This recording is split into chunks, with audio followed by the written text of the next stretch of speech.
Hey there, happy Monday, um, and welcome KapuBen. See you in the chat. I'm going to be analyzing. Okay, my hair is a bit crazy today. I hope it doesn't affect the microphone a lot. I'm going to be analyzing the games of round 1 of the Lichess4545 League. Well, analyzing. I'll go over them and I'll try to focus on the highlights of them. And yeah, that's the idea. We lost the match. That was unfortunate, but really we had a very good team in front of us. I think I can show here no, this is the next round. Round 1 of our team was this, and yeah, couple draws. We ended up losing 6-4, so not too far. Yeah. Also, we blew up many endgames, so actually I think it could have gone either way. Really, it's funny. Our opponent's team is our opponent's team name is 100 endgames you must blow. I think we blew quite a few. Maybe, I don't know, out of 10 games, maybe we blew up 5, maybe. We'll see. I definitely did blow up mine, and there were at least 2 more that we had probably a winning advantage, and we ended up not winning. In my case, I made a draw, but some other games we even lost. So yeah, chess is tough. Anyway, let's go watch the games. I also bring some a few examples of other games of the round that were interesting to my eyes. But yeah, let's go see the games. I have them ordered by board, not for any reason in particular, so this is not chronological order, but board order. So I'll start with my game, and then I'll go with board 2, 3, etc. My game, I already published the video of it, so I will go fast over it. But yeah, there are a couple of interesting moments that I want to point out.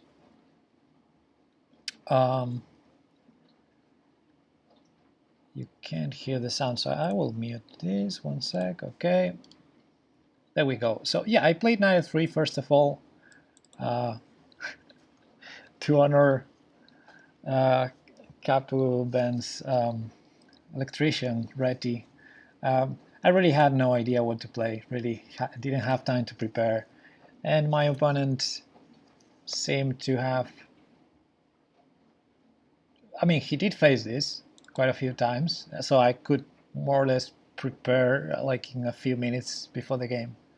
I had a look at what he plays against this, but I almost never play knight f3, so I guess I got him by surprise. Anyway, I'm one of the toughest players to prepare for because I pretty much play anything. So yeah, he told me actually after the game that it was really hard to know what to expect from me. Yay! Anyway, knight f3. One of the openings I'm starting lately is starting with one knight f3 is the King's Indian attack. Of course, I play the King's Indian attack for many years, for a long time, and I usually use it in bullet, so it's nothing really surprising that I play it. But I'm restarting it now with Kamil Plichka's course on Chessable, and he likes starting with one knight f3. So there are certain move order tricks here, like For instance, main lines go with c5 and knight c6. That would be one of the main approaches of this by black. But I knew my opponent would play French style because that's what I saw like minutes before the game. I saw that he plays this most of the time, so I was kind of ready for this. And here, if I remember correctly, is where Camille suggests going d3 immediately. But I went for castling to keep myself flexible. See what he does with the c pawn. Anyway, move all the tricks, but in the end we end up in this normal position. Oh yeah, I remember why I castled first, because there's the lines with bishop d6, where then d4 is a nice line instead of d3. So yeah, certain move ordered things, but in the end, if I go for the King's Indian, I will get it. So anyway, we get to this position, c5, e4, knight c6, rook e1, queen c7, and this is still open in theory, at least for me. At least I'm still in my book.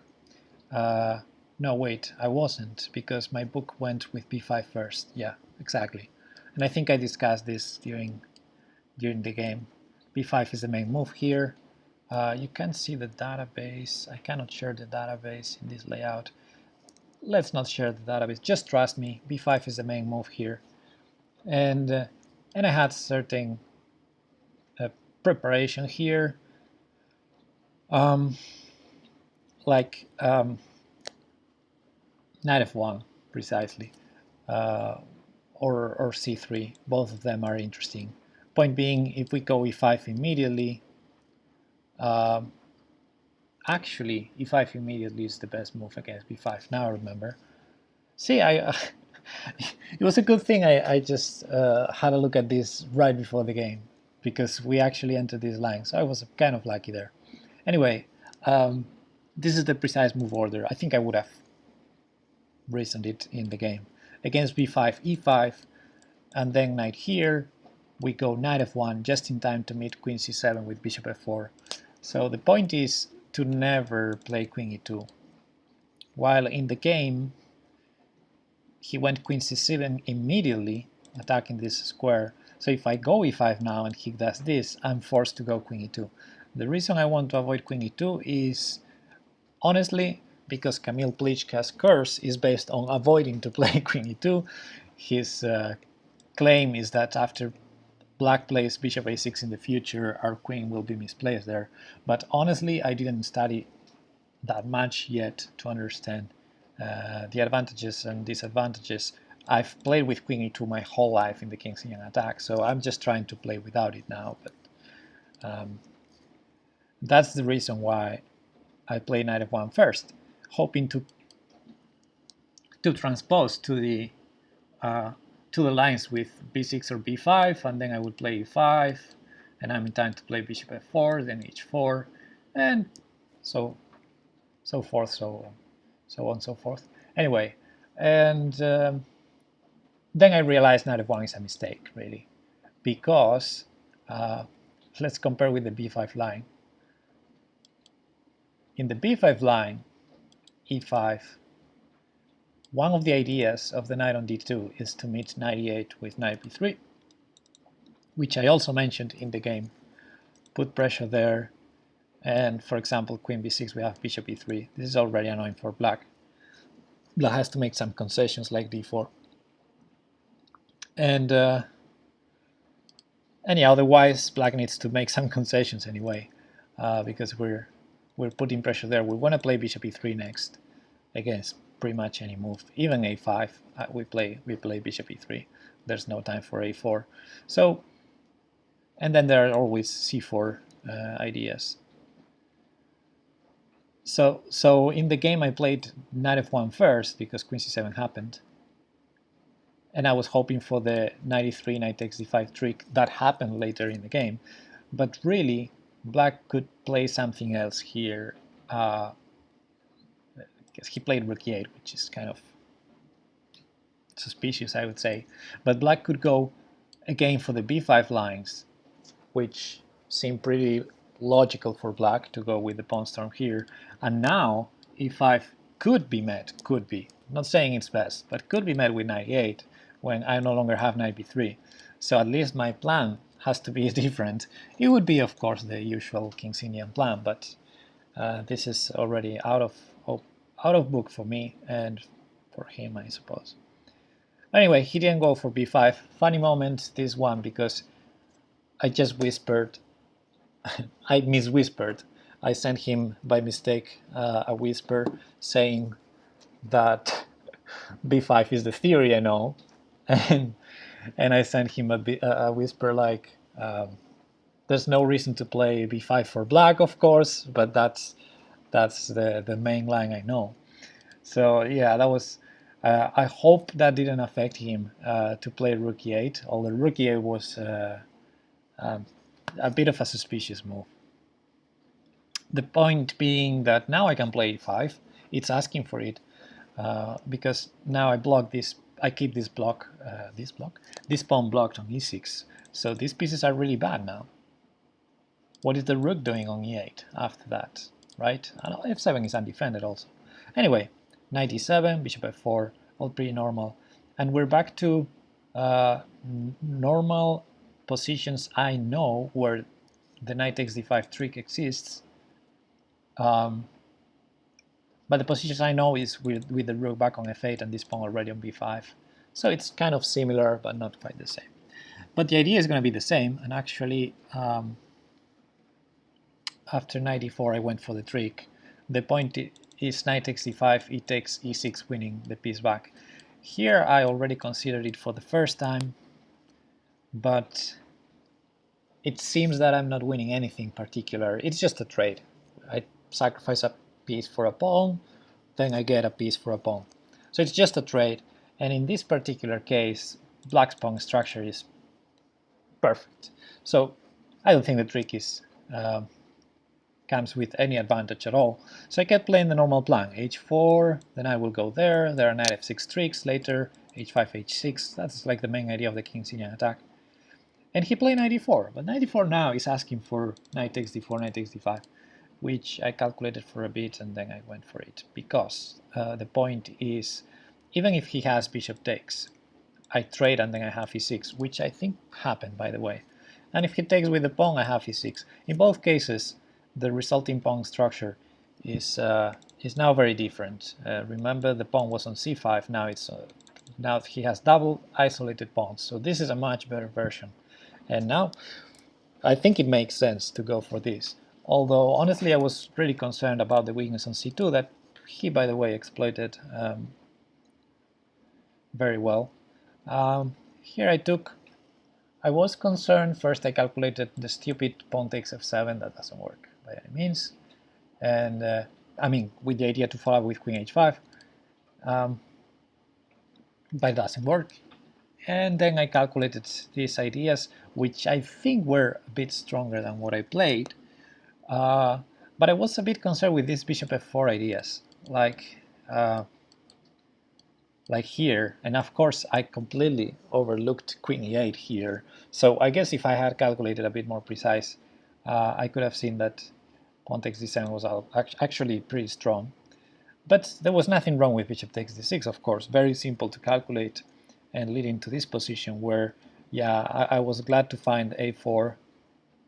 The point is I want to play a5. I want to make all these pawns weak. So, yeah, hard for black. a5 weakens b6. a6 weakens b6 as well. And if he does nothing, I'm going to go with a5. And here, rook there, didn't look like a great move. Takes, takes, and a5. b5. My first instinct was to go a6, but here I thought we both have bad queens, bad in the sense that they're in the way of the rooks. The rooks, they both want to go to the e-file, probably. I mean, maybe at least mine wants to, definitely. His rook maybe doing already some useful stuff there, but I thought I really had to prioritize that over a pawn push. And anyway, if he tries to play a6, it's going to be weak anyway. So queen d2 made sense. Queen here. He has the back rank issue that allows me to not care about c2 for the time being, and I have time to play rook e1, then rook e2, and that looked like very good for me. h6 to get rid of the back rank issue, rook e2.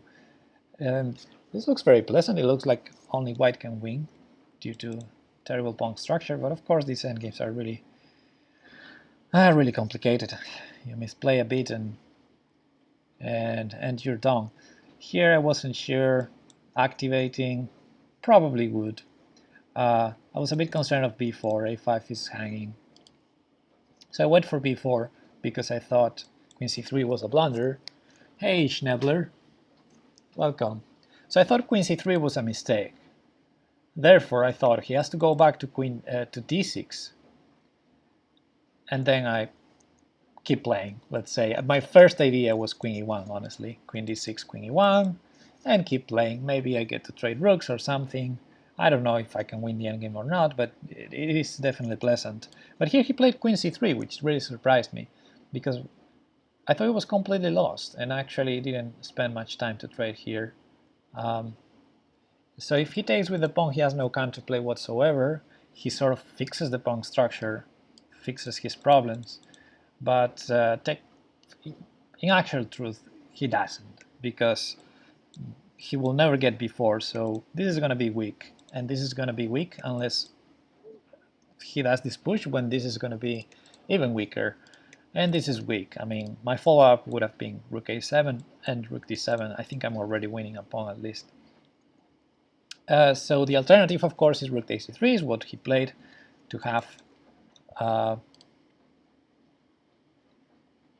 yeah, my pawns are non-weak. If he blocks the pawn with the pawn, I think it's game over. It's a very easy endgame. So he had to take with the rook, but I still believed, my first instinct was, for him it takes several tempi to attack my pawns, and I can already target any of these. So my first instinct was that this was going to be a pawn up for me, and actually I think I found, well, this check had to be done, because then I have also f7 undefended.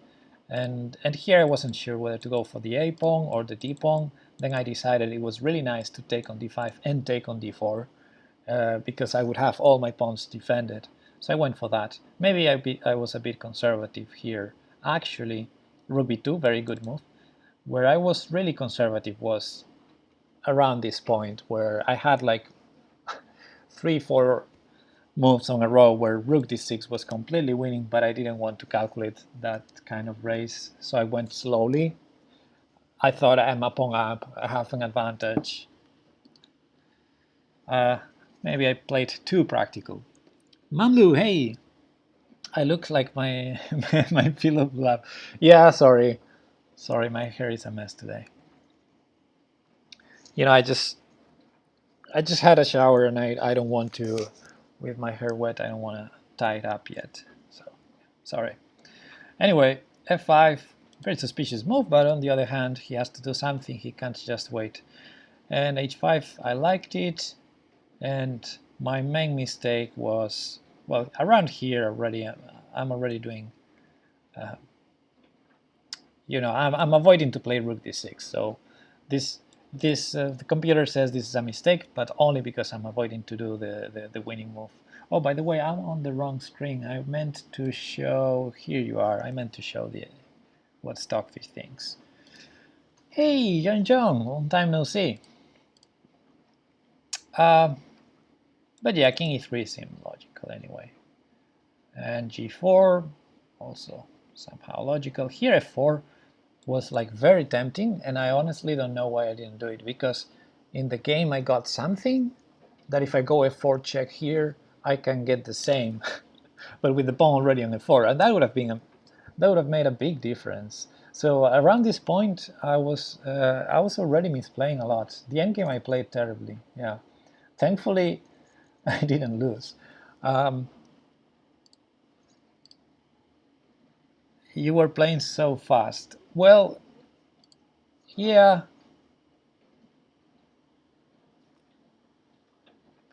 maybe, yes, maybe, yes. G takes f5. So I liked this G takes f5 and get rook d6, but I did it. This is the point where I completely collapsed. Like I played very like 2-3 moves on a row that were really bad. Because if I want that, why not starting with f4 check and then take? I get the same just with the pawn f4. I guess I was trying to hold this rook h2 move, but honestly, rook h2 makes my life easier because it stops attacking b4, right? I stalemated him? No, I didn't. No, I just gave away the advantage here with this sequence. After f3 king g5, I thought I played the best sequence ever, remembering Ben Feingold's advice of always repeat. So my first idea was, it was good, rook d6, king takes, rook takes h6, rook takes b4, and then rook c6 or rook b6, and play that kind of position, or rook a7 even. And that seemed like a race where I'm a little bit ahead, because my d-pawn also runs. So it looked good, but then I thought, I'm a bit short on time, which I wasn't. I mean, I had 6 minutes, he had 3. Why not repeating and get an extra minute and a half to calculate again? So I did the check, which is not bad, and after king h4, I could have gone rook d6, why not? But I did the check on d4, thinking, okay, if he goes down, he stops attacking my h-pawn. If he goes to g5, I repeat, and then I think again. And then he took my pawn, and I was like, oh, whoops. And it's funny because at this point now I need to go for rook d6 because I have no other plan. So it was so absurd. Yeah, at this point I can no longer win, and now I'm starting to worry about losing actually. But I still tried to win for a while because I still believe on my advanced pawn and my great king position. But for instance, moments ago I was wondering whether I could just go play rook g4. That was another option, rook g4 here, and take on g7. This was another kind of endgame I could have gone for because I'm always in time to take a6 defending a5. This seems also maybe some chances to win for white. What ratings are those Lichess classicals? I had 7 minutes left. Yeah, I think so. It was a 45 plus 45 game. Anyway, rating, I think you can see the ratings on the screen, can you not? Yeah, my rating was 22.47, my opponent's 21.75. But classical ratings are not very reliable. I think both of us are like 2300 something, you know, blitz, rapid, bullet. We see evaluation. I'm seeing on my screen what you should be seeing on your screen. Under the board, I see my nickname, my rating, and over the board, I see my opponent's nickname and the rating. It's maybe too small. How did you miss a one mover with 7 minutes left? Shit happens, John. It was, I think, the 3rd hour of the game.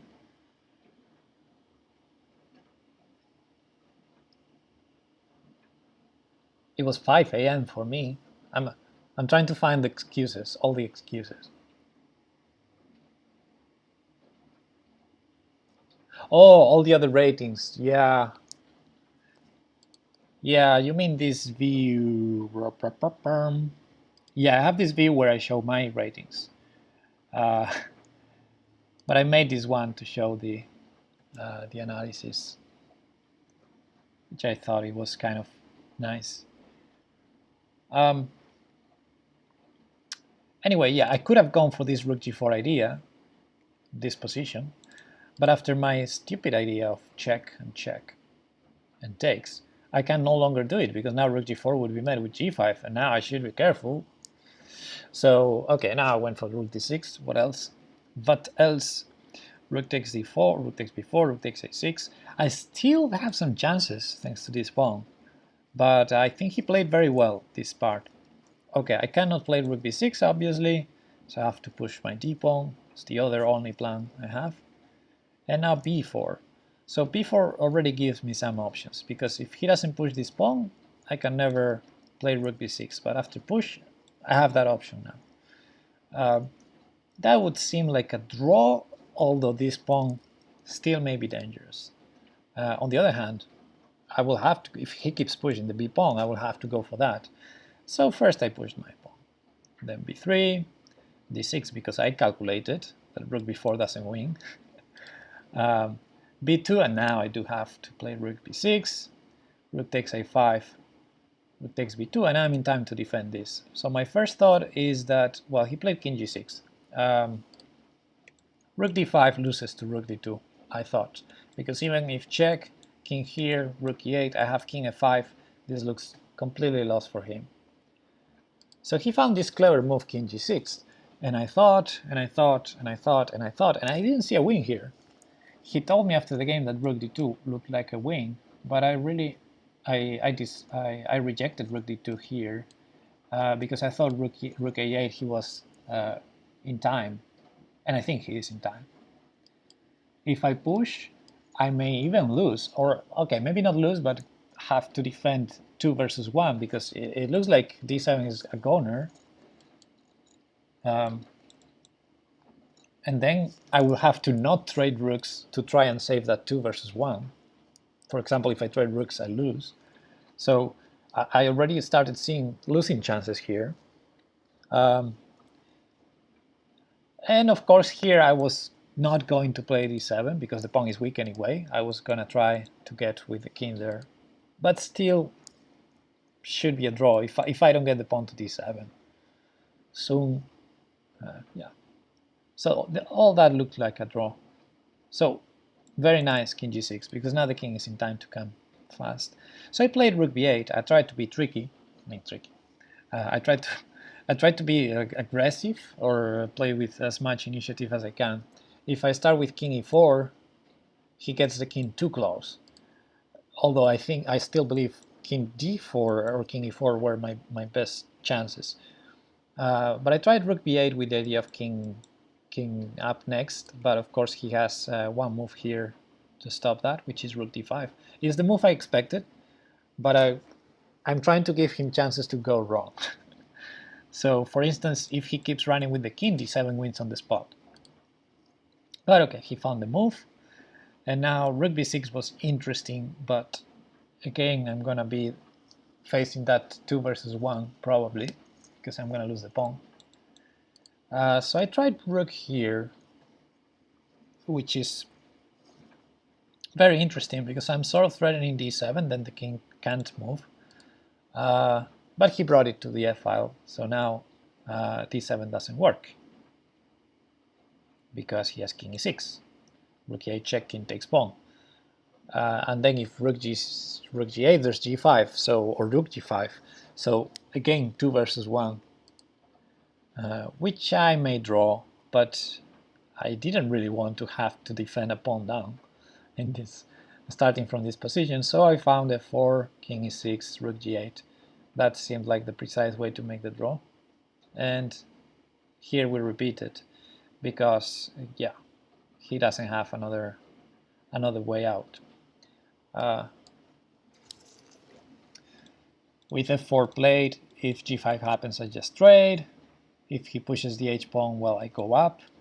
And if he goes back here, let's say in this position, if he plays g5, I can again trade. And just play d7. If he takes with the rook, I take the pawn. If he takes with the king, which is his best chance, I guess, I can play rook g6, keep his king cut. My king is in front of the pawn. I mean, there's so many ways to draw this. Also, it's a knight's pawn, so I can just run with my king here, bring my rook to the first row, and just do nothing, and it's a draw. So yeah, I saw that was an easy draw if he goes g5. If he doesn't go g5, what does he do? Yeah. So we repeated there. That was the easiest way to make the draw. Okay, no, not the best result, but yeah, let's move on because I wanted to show all the games, and I'm spending so much time doing commentary. Hopefully, in the games of other people, I will spend less time commentating. How did I end up a pawn down? No, I wasn't a pawn down at any moment. At any moment, I was a pawn down. I managed to. I mean, that variation that I just showed was a pawn down theoretical draw that I knew how to do, and that was his only try. But we repeated the position earlier, so it was not a pawn down at any moment. I had no idea about that. I am bad in endgames. I mean, about doing nothing. Oh yeah. Yeah, okay, let's put it on the board. Sorry. Yeah, let's show that, because that's an important concept. Let's say we get to this position, and okay, I would play rook g6 here, but let's say I run. Let's say he improves his king. Let's say I run. Let's say he does check, check, and go to the corner, and he gets to defend the pawn. So this is like the ideal situation for black. I completely misplayed as white. But it's ideal. Like, he got the king, he got the rook to the 7. This is like the best black can hope for, and I don't need to allow this, of course, but still this is a draw, and the easiest way is to go to the first rank and then do nothing. Let's just do nothing. By doing nothing, I mean keep the king in the corner, or in these two squares more precisely, because sometimes we get checked, we have to go to g1, but keep the king in these two squares, never go to this square, so here, and the rook on the rest of the rank. And there's absolutely no way for black to win, because it's a knight's pawn. So this is the easiest way against a knight's pawn. You don't need Philidor, you don't need King and Horwich, you don't need anything. Just first rank defense is called, for obvious reasons. And yep, just stay, just stay, just stay, draw, draw, draw, draw, draw. There's no way to draw this, to win this. If he pushes, then nothing, right? Even there are already some ideas like this to draw, but we can just stay, and it's nothing. And if rook check king here, there's also no follow-up. The only thing to not do is run to f1, because then we lose. But as long as we stay in the corner, because if we go here, for instance, the king already moves forward, and that's the reason this works with a knight pawn. This king has no other squares to help. Is knight pawn easiest to draw? It is to my eyes, yeah. I mean, rook pawn arguably could be easier, because rook pawn is drawn in so many different ways. Like, yeah, rook, maybe rook is the easiest, and then knight. Provided you're in time with the king, of course. If you're further away, still rook pawn would be the easiest to draw. So yeah, rook pawn the easiest, then knight pawn. Okay, let's move on. Let's show some other games. So this is board number 2. This was Mr. One More against my teammate HampshireHawk. Now in theory is cheat. Yeah. I never get to these endgames. I win or lose in 30 moves always. Okay, that's another way. I would argue that you don't get these endgames because I mean, I want to invert that. I would argue it's not that you don't get these endgames because you finish your games in 30 moves. I think you finish your games in 30 moves because you're trying to avoid these endgames. You're not looking for going into these endgames. I'm 2300, by the way. Cool. Cool. All right. So Mr. One More here playing against HampshireHawk, and we got a Caro-Kann. This was, unfortunately, this was a game that had a, I would say, just one blunder or one mistake, maybe a bit like mine, right? I had a pleasant game, I made one mistake, can't win anymore.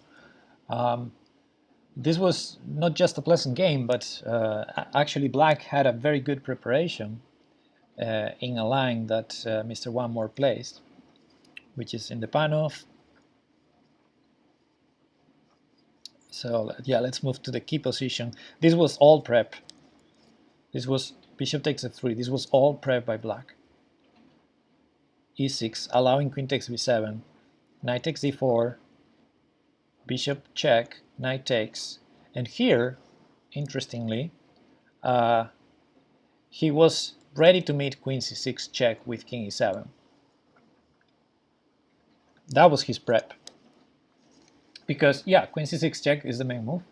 It was not played in the game. Queen c6 check is the main move. Point is, you can't block with the queen because it hands the rook. So you have to play king e7 bar. So he prepared this position because he saw. I never seen this line, but my teammate saw this line, prepared it, thought this was good for Black, thought that you know, the opponent was consistently going for this line, so he prepared this position. He had some preparation here, but in the game, maybe White thought, I'm under prep, so let's go for plan B, and took the knight on b5 with check, which allows queen d7, of course. And there's no reason not to play queen d7 now, right? So queen d7, knight takes d5, and I'm sure White already knows what he's doing because if he plays this line, you know. But Black didn't expect queen takes b5, so at this point Black was already thinking. He mentioned in the chat that queen takes b5 is a blunder, of course, due to knight c7, so he has to take here. But he was already thinking at this point. Okay, and now queen e2 check. I presume queen takes d7 is the right move, but I think Black is doing okay. So he played queen e2, which is the trickiest because you may be scared of playing bishop e7 when bishop g5 may happen, and you need to calculate. Thankfully, HampshireHawk, as you can tell, because I think you can see the clocks, he was doing well because of prep. He had 52 minutes on the clock, so he started thinking and calculating the right ideas here, which is, he mentioned in the chat, should I go queen e6, looking for a repetition? I don't know what sort of repetition, because that pins the queen, but that was his comment, I remember.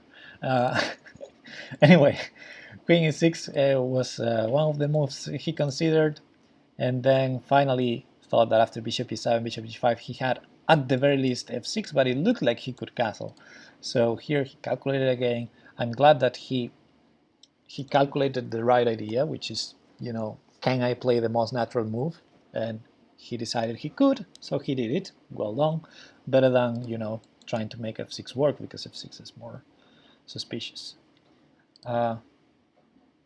Is that not cheating if he asks about moves in chat? No. So we play, you know, on Lichess, when you're playing, you have the chat with your opponent. So it's just you and your opponent, but you can whisper with /W to send a comment to the public chat. So you can tell the audience what you're thinking, or, you know, do any comment. So you can give information to the outside, but you cannot get any kind of information yourself.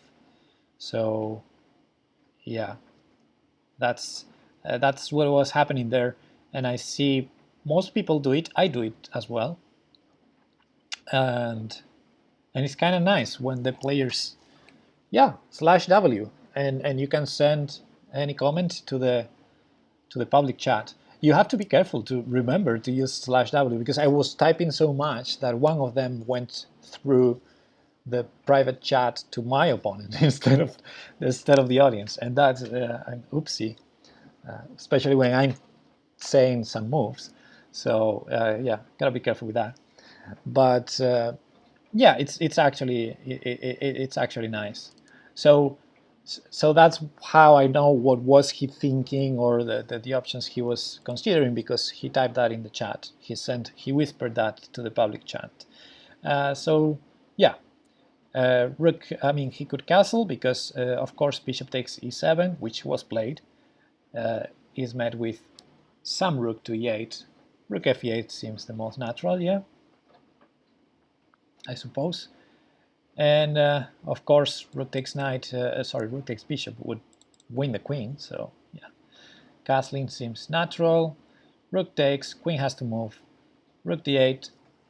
Black should win this game. I'm gonna say black is completely winning, but almost, right? I mean, what a pleasant position.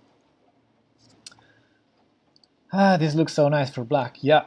And now in a couple moves, we're gonna see black in a lost position, which is so unfortunate, especially with so much time on the clock. And yeah, very, very sad, really. So yeah, we were playing against this team called 100 endgames you must blow up. You must blow up, yeah. And this is one of them. We blew up so many endgames in this round. This is looking so pleasant. Look at that pawn structure. Look at that exposed king. I would just simply, you know, play g6 or h6. Probably g6 because of the g file open. So g6. Start targeting these pawns somehow. Rook trades help. Attacking helps. I don't know. So many options. And this pawn is like, man. But yeah, rook there, trade happened, g6 happened. So far so good. And now queen c7 check is a threat, I believe, because it would take the h2 pawn, then we would have another passer. So king b1. Now black played queen c7 anyway, which the computer doesn't like a lot, but still should be good. Todo estar, jolines macho. All right, and here queen e3 was played. All right, so if it was me, I would probably take h2, he would take a7, and I would think, now I have a second pass pawn on the h-file. That's dangerous. I can play queen f4, maybe target more weaknesses. And he has passed pawns now that he took on a7. He has a and b pawns, but he's never going to be able to push them because his king is going to be so weak, and I have a rook and a queen. That's what I would think. And that was just one option. Of course, there are others. But he played rook c8, step in the wrong direction. I mean, he threatened queen c2, which maybe it's only a check. Maybe it's only a check. So, not sure what's... I mean, I don't think he has any other idea than what he actually did on the next move, which was to mate rook c1 with queen takes c1, which is a huge blunder. Huge blunder. So yeah, I guess rook c8 was already a mistake, even though the engine says it's still a draw, because of course after rook c1 you don't have to take on c1, you can just go back, and then it may be just a draw because it's a queen endgame, queen and pawn endgames. Anyway, yeah, queen takes c1, the wrong idea, and he completely underestimated White's resources here, which is namely one. The pass pawn, the external pass pawn, this 2 versus 1 will create a pass pawn for sure, and that's an outside pass pawn. This king is far away from there, and even if the king gets in time to defend, which probably can, the problem is it's an outside pass pawn, so this will start collecting stuff while this king stops that pass pawn and collects that. It's like so bad. But he was relying on this idea, king g7, king here, king up. And yeah, he was relying on taking the f-pawns and promoting his pawn. But it's incredibly slower, right? It's a 1, 2, 3, 4, 5, 6, 7, 8 moves. This is 1, 2, 3, 4, 5.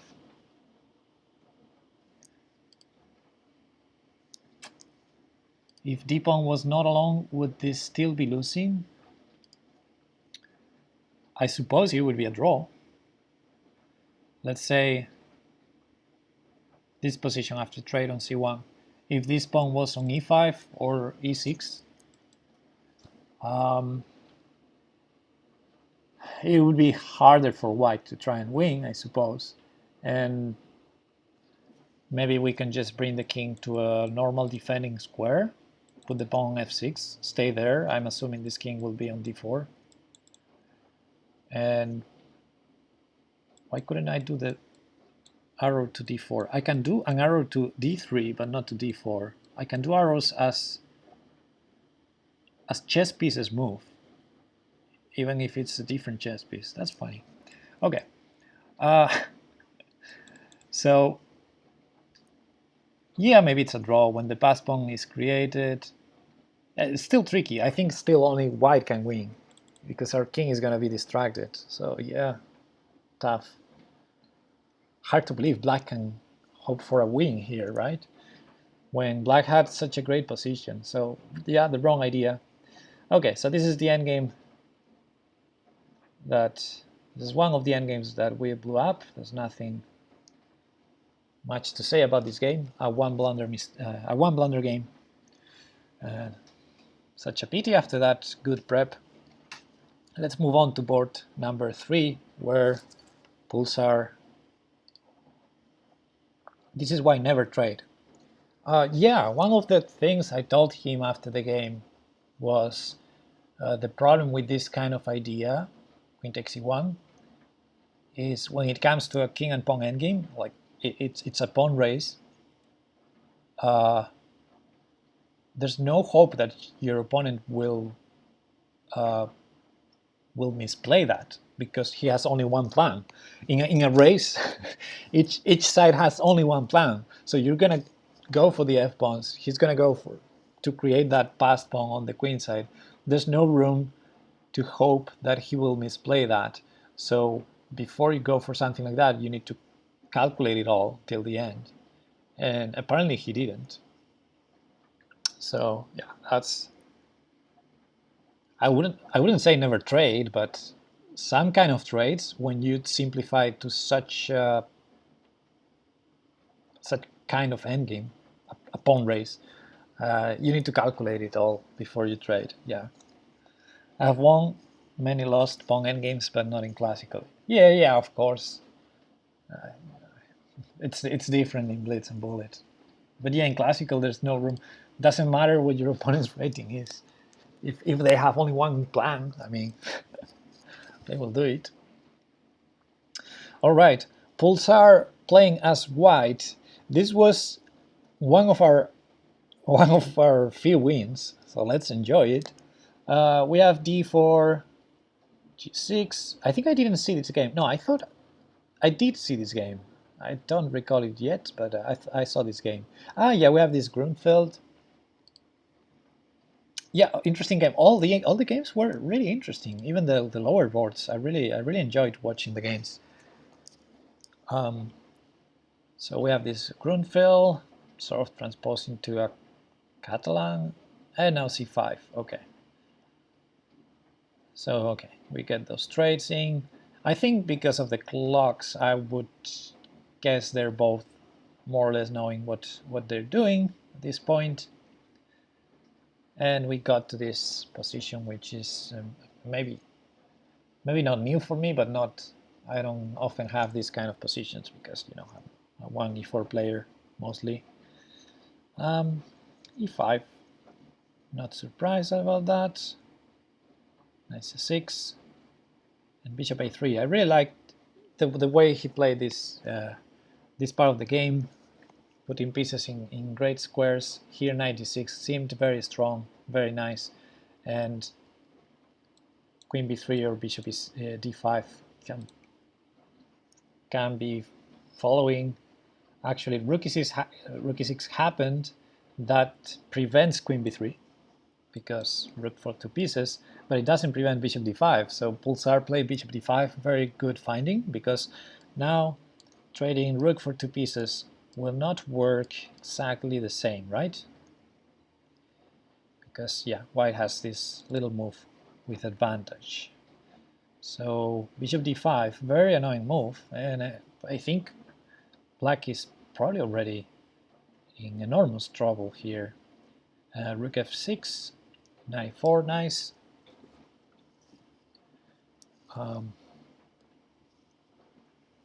John redeemed. Hydrate, thank you. Thank you, John. I really need to hydrate. Okay, Mamlu, thank you too. All right, knight 4, rook there. And rook b1, bringing more pieces. Yeah, I think the engine suggested bishop takes c6, which, yeah, forces queen takes queen, right? Or what? Yeah. Interesting. Anyway, I like rook b1. Nothing wrong with that. No, it's coffee. It's coffee. Arguably, it has water, but also caffeine, so it's even better. Queen a5, targeting this bishop. Queen b3, targeting some things.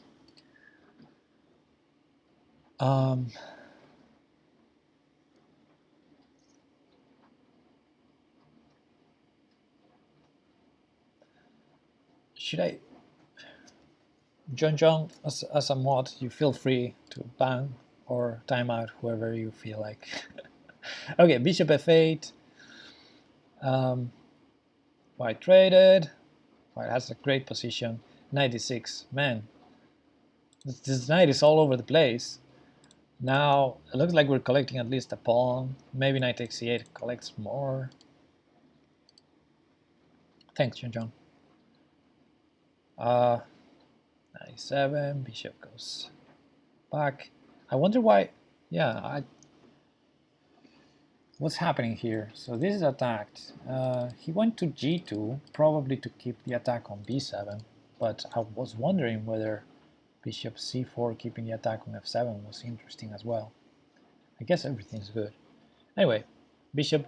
Ooh, the engine here suggested knight takes f5. Yeah, that seems pretty strong too. So bishop g2 allows, I suppose, rook f6, which happened. Rook here, queen c5, mistake. I mean, at this point, black would focus probably on, would need to focus on, you know, developing pieces. So queen c5, bad move.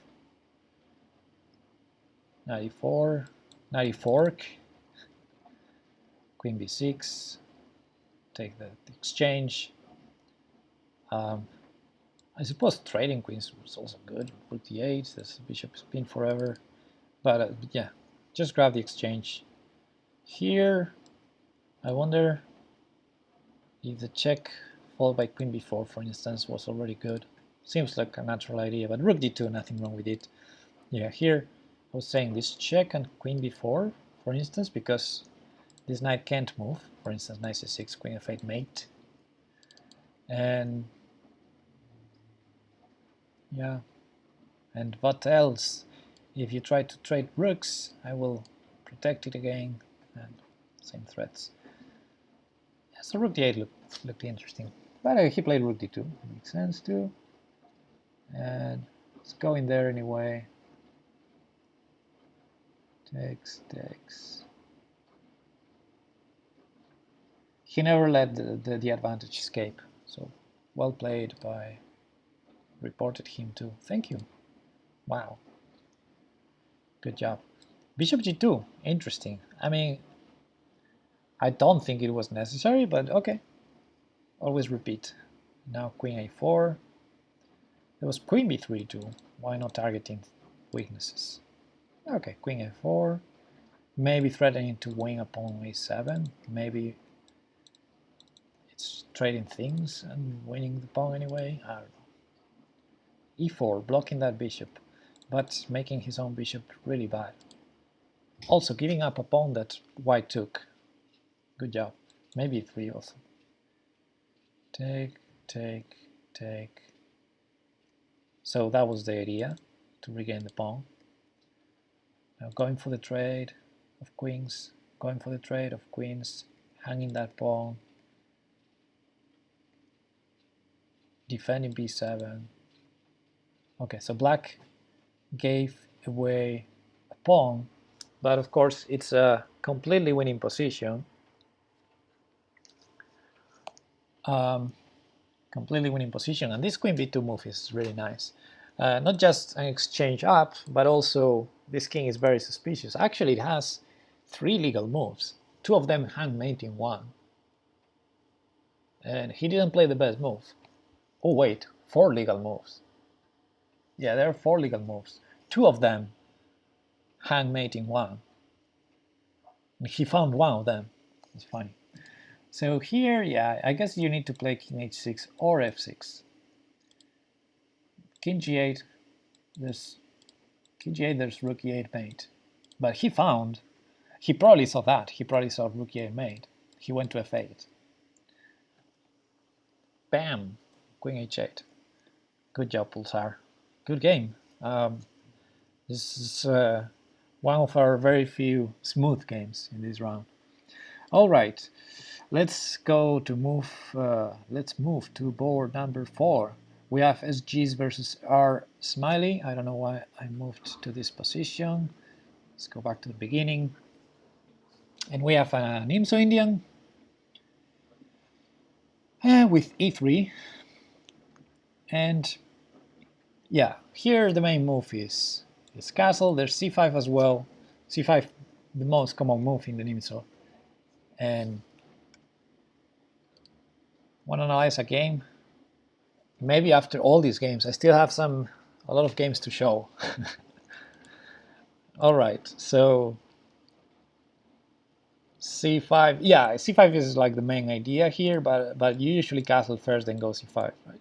I'm not an expert in the IMSO either. There are other lines here, of course, queen c2 and f3. There's even the f3 line or bishop e5. But okay, so after e3, black decided to play knight e4. And I don't know if this was prep or not. I don't know. It feels kind of like a weird move to me. But if it's prep, that's okay. That's okay. It's a very concrete move. How many?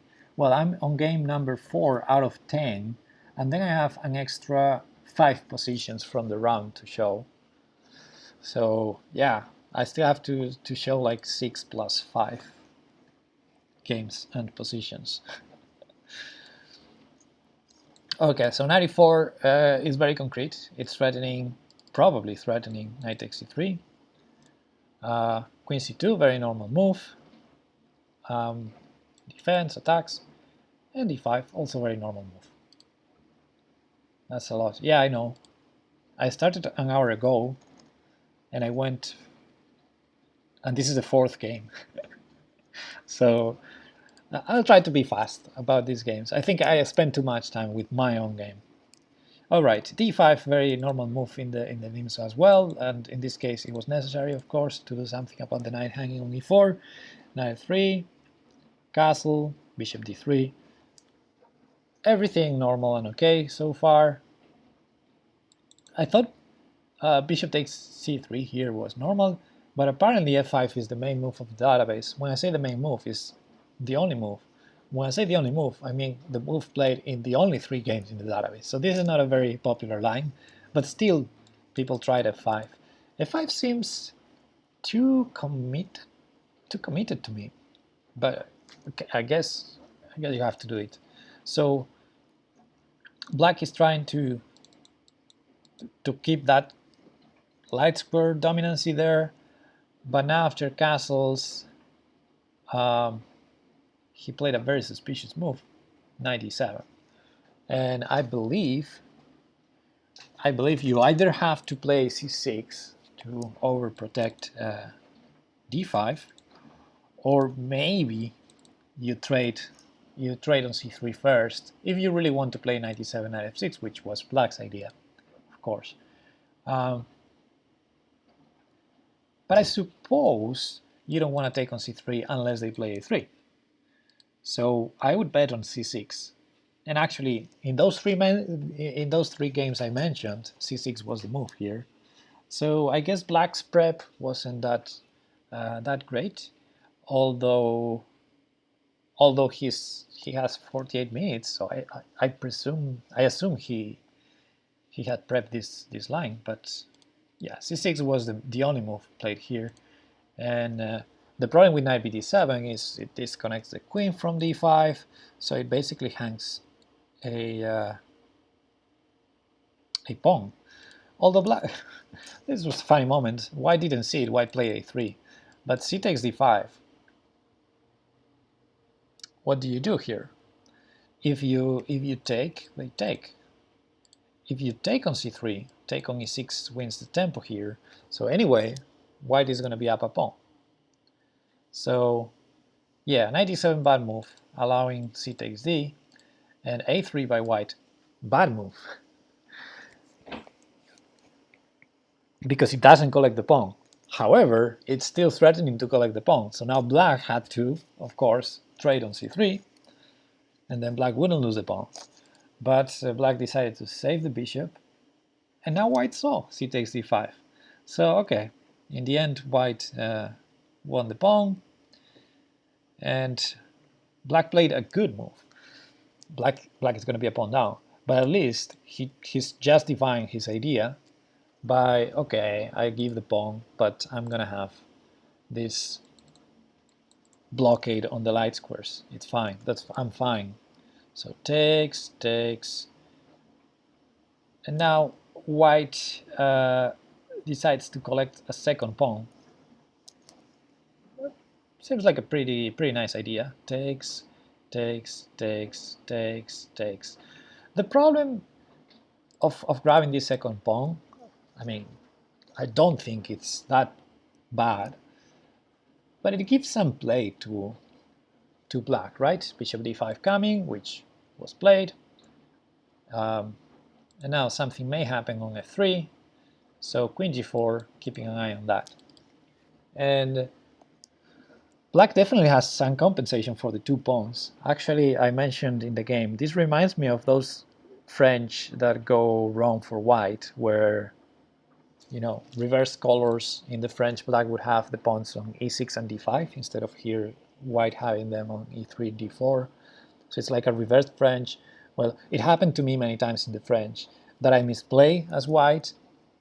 I end up losing my central pawns, as it happened here to Black, but I still have compensation because those pawns can't advance because I have pieces and I have activity, and these are not developed. So I thought there was some room for hope here because of those 2 pawns. Maybe one of them or half of them is compensated. I don't know. And you know, bishop pair, some ideas to attack. Bishop takes f3 was interesting here, and I really liked it because if we had time to build an attack, that would be awesome. The problem is e4 is coming. We don't have a way to stop it. If White couldn't play e4, then I would keep building the attack. But Black can play e4 next move, so I like bishop takes f3. It already forces this weakening of the king, of the g file, and of course the pawns. So that's a very good idea for Black to try. And now rook f6, normal. Was here where he already had queen d5? I suggested queen d5 at some point. I think it was next move. Rook f6, king there, yeah, and with the king there. Now he played rook g6, but I really liked queen d5 here because it's threatening to grab f3, right? It can't be defended. You can't play king g2 because of rook g6. So if you really want to save it, and it's probably a good idea, you have to play e4 and give up the d4 pawn. So at least we would get one of the pawns, at least one. And then we may try to play on the dark squares later, queen e5. So this was interesting, queen d5, an interesting idea, but he played rook g6. I don't like rook g6 because it stops attacking f3, which is one of the weaknesses. And also after the queen moves, white wants to play rook g1. So rook is already there, which, okay, it's nice to stop threats on g7, but on the other hand, it's more likely that we get trading rooks, and we don't like trading rooks. We don't like trading pieces in general when we're material down. So yeah, I don't quite like rook g6. It looks like it was nice to have the rook g6 threat to, use it to play a move like queen d5. But okay, this happened, and now bishop d6, showing that his idea, in actual fact, is to bring the queen to h4 and checkmate white. But e4 right in time. I have to say that white played very well this game. If white makes small mistake, white could be in trouble, but e4 very good, because now queen h4 can be met with e5, so just in time. Look there, queen e4, yeah, white is just in time, and black has absolutely nothing. Bishop e7 was already a sad move. Yeah. And now white is just collecting, and black has no threats. And rook g2 defends h2, so bishop takes g3 is nothing at all. Yeah.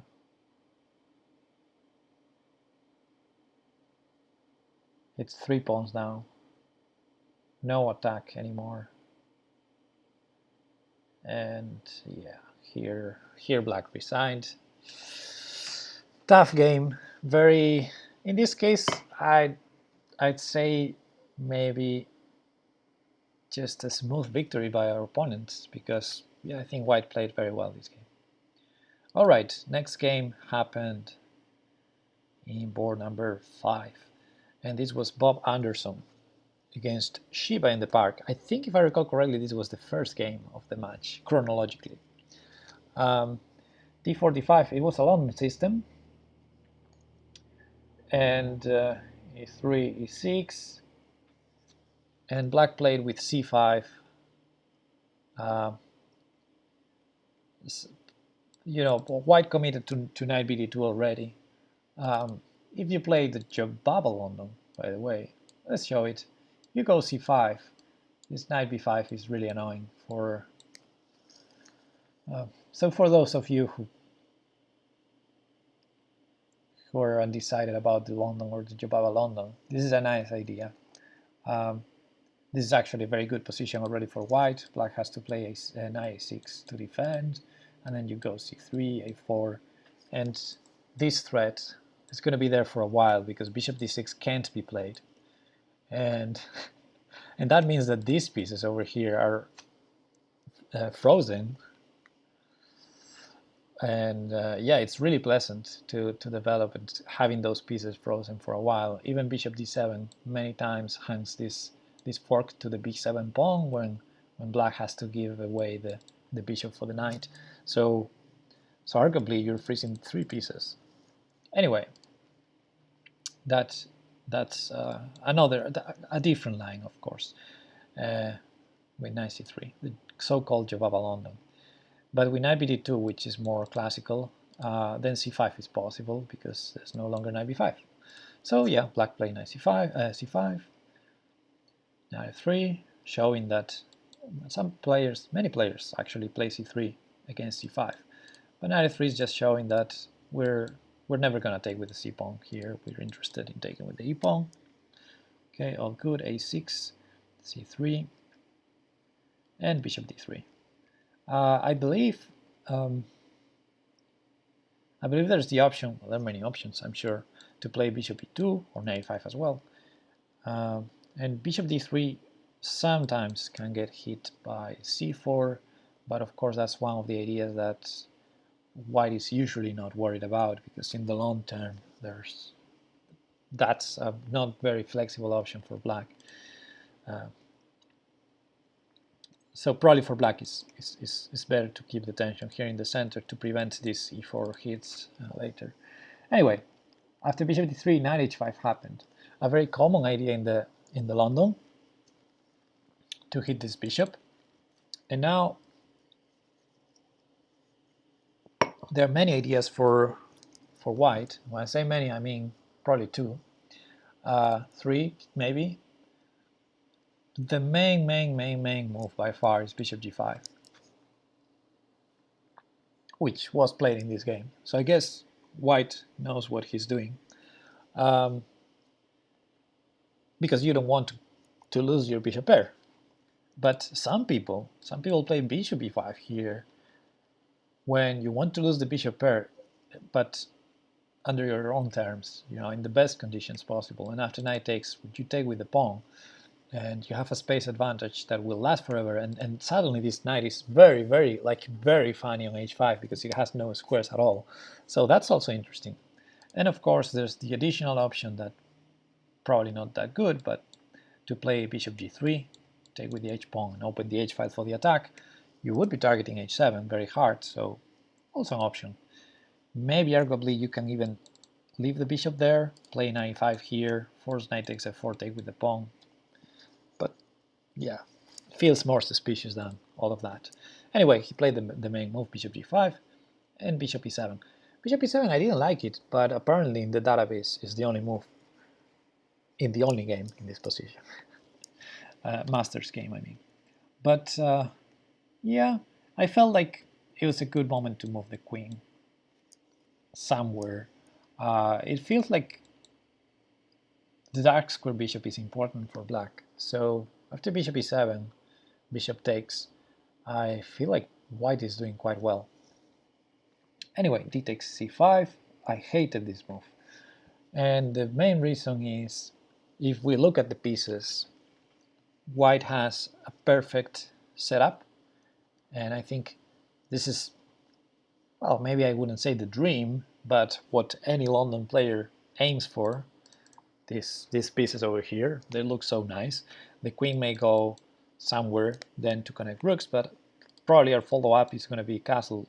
Actually, I don't know why he didn't castle here or played knight e5 or, you know, some of the usual standard London moves. But yeah, those are our pieces. Our pieces are great. Now, if we look at black's pieces, maybe the knight on c6 is nice. It's actually pretty nice. It's controlling, it's fighting against our control of the dark squares. We're still in control of those squares, but that knight is there fighting, and it may be helping play some e5 in the future. And speaking of e5, which is I think the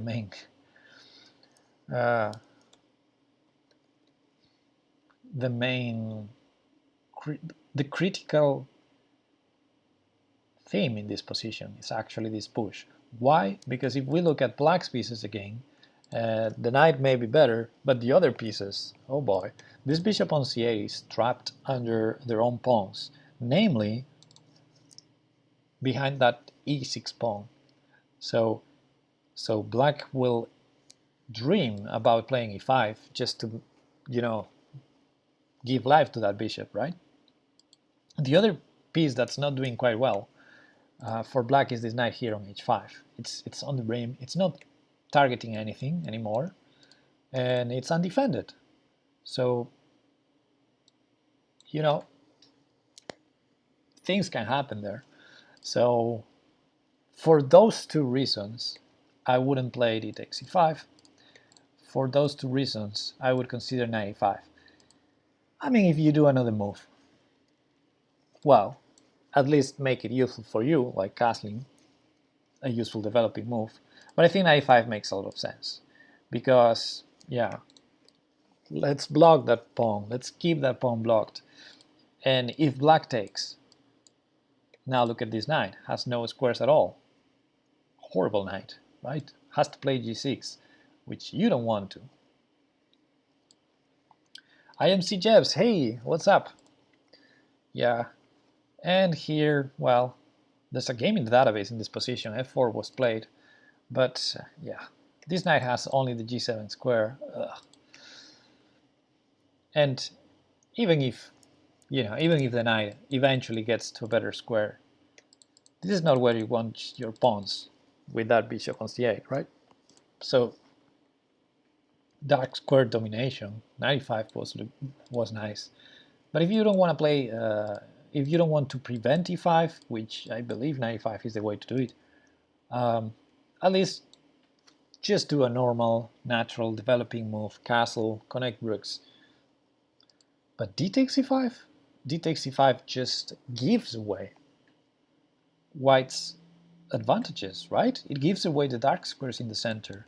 Now it gives e5 for free to black, which, by the way, will come with a tempo because of e4 threat. So yeah, I hated this move. I hated it. I believe that now black is doing fine. Black may actually have more control of the center after that move. Anyway, queen takes c4, queen takes c5 happened, knight e4, hitting the knight finally. But again, we didn't complete development yet. Why not castling? Knight e4, to my eyes, is just a very simple threat. We're just threatening the knight, and the very easy solution to that, which is knight to f6, looks like an improvement of black's position. The knight was on the rim, the knight is now in a better position. So yeah, these two moves, I didn't like them.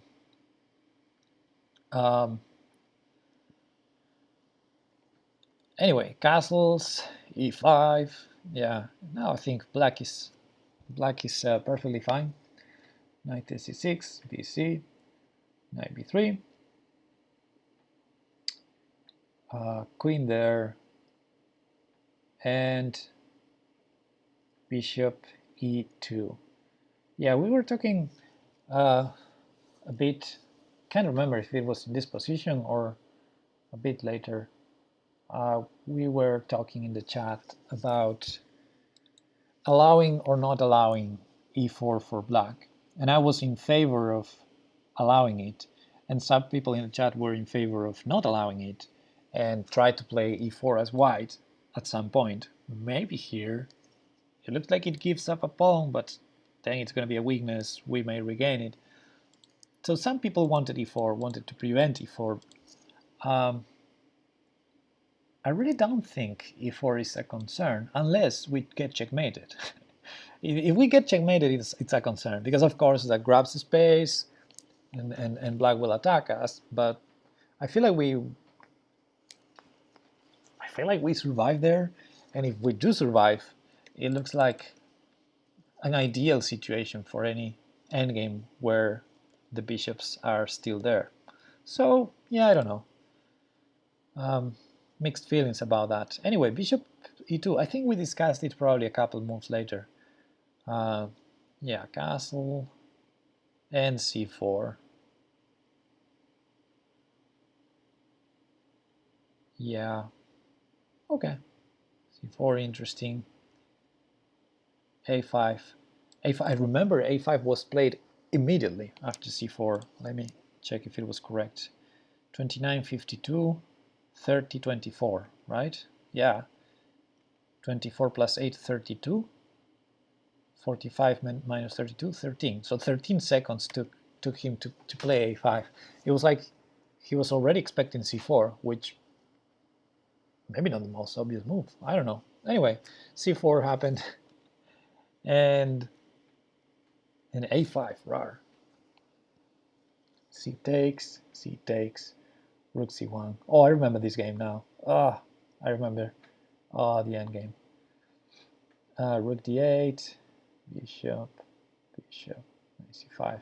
It was still a bit messy around this part, but I'm going to try and move fast, because we still have plenty of games to look at. Yeah, this bishop b5 move seems pretty dull, because it only improves white's pieces, and it undefends some important stuff like this d5 pawn.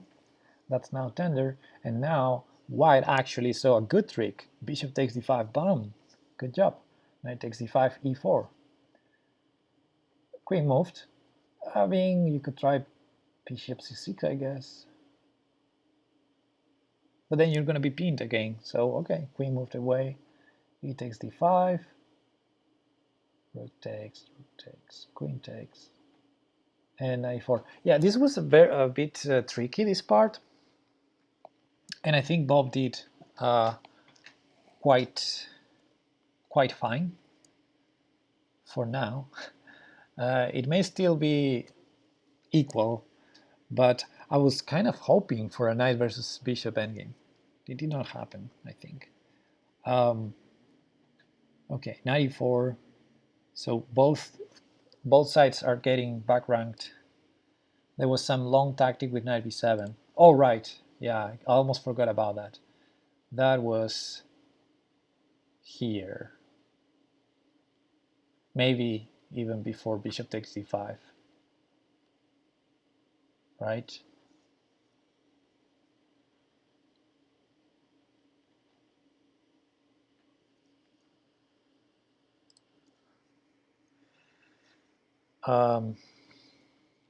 Yeah, no, it can't work here, right? It has to be after bishop takes d5, knight takes d5, e4, and queen c6. No, it has to be there.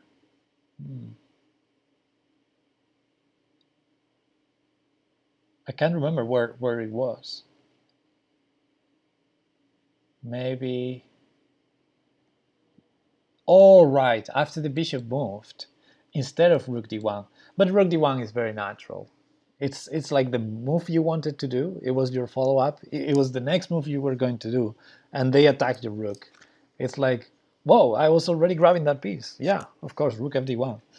So it's easy to miss knight b7. Yeah, but if somebody gets to the chat to this position and looks at it, instead of thinking I wanted to play rook fd1, if you think at this, then yeah, then knight b7 comes to mind. The bishop just undefended that square. There's a fork there. But yeah, this is a bit messy, needs to be calculated. So my instinct was telling me rook takes c2 should be the move.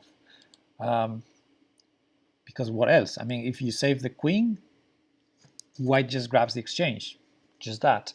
Well, of course, there's the bishop takes f1 threat, but let's say queen d7, we grab the exchange because we're threatening on c8. There's no time for bishop f1. So again, rook takes c2 should be the move. And then there was a reason queen d7 was the best move, and I said that in the chat, is to avoid queen c8, because if you go to this line with queen e7, then it's then queen c8 is it's annoying. It's annoying. I suppose knight c6 also wins. Yeah, knight c6 may be easier because we're gonna win a piece. All right. Anyway, so that's why I thought queen d7 if you don't want to take on c2. But knight takes d8. Now rook takes c8 is a threat, so you have to take on c2 and pray. And here, if you don't want to be material down, you have to take on f1.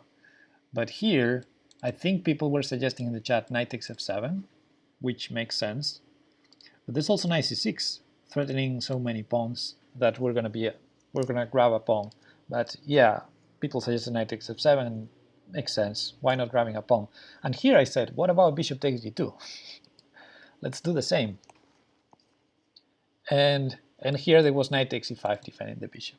So in the end, white is indeed a pawn up, but messy lines, hard to calculate all the way till the end.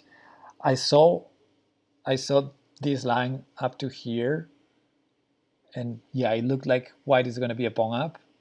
How good is that? Well, because you know, this after bishop takes d2, white's king is also open. So let's say, well, you can't do bishop takes, but let's say you have to save the queen and attack the knight. Let's say queen e8 to prevent losing a piece. And now, I don't know, let's say we trade. This position, is it a win for white or not? It's hard to assess. But, you know, pawn up, white should be the only one playing for a win here. So yeah, I guess white could have gone there. But here there was rook c2 as well to calculate. And then you have to take on c2. You can't allow knight takes because then there's rook takes f1. So for instance, knight takes, rook takes f1 is a checkmate threat thanks to the bishop. And even if you take the bishop to avoid that being a checkmate, you're down material because rook takes f1 and you're an exchange down. So here in principle your only chance is to take the rook, but then you're a piece down. So yeah, after you see that, which is not very hard to see, you see you have to take on c2 here, and you keep this fork, so that looks good. And actually I believe white is just winning here, yeah. So that's why rook takes c2 doesn't work. Here we're just going to grab the exchange. Let's say queen e7, knight takes, queen takes, and yeah, the problem is the queen is attacked. So you can try again, but we transpose to the other line. Queen d7, knight takes, bishop f1. But we transpose to this line where we can go knight takes f7 or knight c6, and yeah, just have that pleasant endgame. I think knight c6 is more precise, but yeah, anyway, this didn't happen, but very interesting line indeed. And the players at this point, after bishop e5, they had, white had 21 minutes on the clock, so he still had some time to calculate that, but yeah, he spent a couple minutes on this move. Maybe he didn't see knight b7, or maybe he saw it. I don't think you can calculate it in a couple of minutes unless you're a stronger player. So I guess he didn't see it, or he saw it and he thought that's so complicated. Anyway, rook here, he still had a good position, very good position. And he found this trick, which was nice. And we move forward. There's this position which is, you know, both sides are getting back ranked, so gotta be careful. Rook takes, queen takes. There's a queen c8 mate threat. Bishop c6, blocking that threat, attacking the knight. If the knight moves, there's queen takes g2 mate, so you have to play f3. Only way to defend the knight. No, actually, I said that in the chat. There was queen d2 also, which was funny. It was a funny move. Using the back rank as well. There's no queen takes knight because of queen d8 mate. So this was my preferred move, by the way, because I love knight versus bishop endgames. So queen d2 to try and trade queens. That would have been my choice. Anyway, f3 happened, and f5, rar, getting rid of the problem, or both of both problems, right? The knight being that good and the back rank mate. This bishop would be hanging, so there's no time for queen takes a2, so f5 looks good. And here, knight c3 defends a2, yes, but a2 again was not hanging due to queen takes c6. So of course there were other moves like knight g3, knight d2, but there's nothing wrong with this, I think. Now after the check, I think this is where white went wrong. Another endgame we blew up, or arguably the first one, because this was the first game. There are basically 1, 2, 3 legal moves here. And there's one that makes sense to me. There's another one that may make sense, and that's the one he played. And there's one that loses. So at least he didn't play the one that loses. King f1 completely losing due to bishop check. The knight is pinned. Yeah, so king e1, queen g1 check, queen takes g2 check. That would be losing. So he saw that, and therefore he went to the other side, king h1. But if it was me, I would have played queen f2, yeah. Because king h1 is really sad. Your king is not happy there. And okay, for now we're surviving, but what's the plan?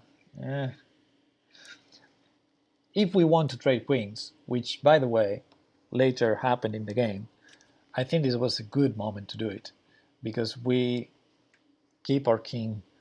We not only keep our king closer, but it can get even closer if our opponent trades queens. This is a great end. This is the kind of endgame I would pick white most. Yeah, I would pick white without thinking. And the reason is 2 versus 1. I think white can try and push, create a pass pawn and try to win. White is completely in time with this king to help these 3 pawns stop these 4 pawns. I don't even believe black can win this, even if we lose, even if we trade these 2 pawns for this pawn. So yeah, this is very, very pleasant for white. Of course, you can still lose because bishop versus knight is not as simple, but I would be really happy with white here. Therefore, probably black can't trade queens, and therefore we're in a better position than we were with queen f2 than with king h1. Still, king h1 is not losing, but already. Okay, queen c4 threatening queen f1 mate. Here it was a good moment to play king back to g1, but he queen d1. Yeah, queen d1. Another move that it may not lose immediately, but it's looking like we're doing things wrong. Because, okay, we're stopping the mate, but you never want to be defending with your queen. I understand he wants to go queen d8, I understand he wants to go active, but if you want to go active with the queen, and the queen was on c2, it was already active to my eyes, just solve the problem, let's say h3, and now the queen is active, because queen f1 is no longer mate. So yeah, the fact of defending a square with the queen and not solving the back rank issue, it's going to be there if we don't solve it. So let's say after black's next move, black could play really any move, but he played the normal one, king f7, that stops queen d8 check.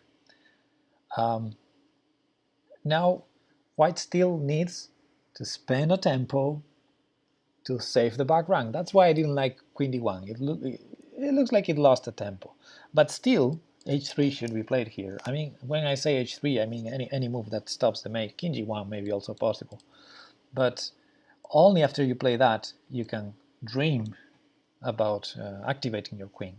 That's the problem. That's what you get when you play a move such as queen d1. Queen d1 may not lose. The engine might say, that's okay, we were equal, we're still equal, but in practice you're defending a problem, which is the back rank problem you have with the queen. You're defending it with the queen instead of fixing it. So yeah, if you fix it, h3, the problem is gone. You're free to move your queen anywhere.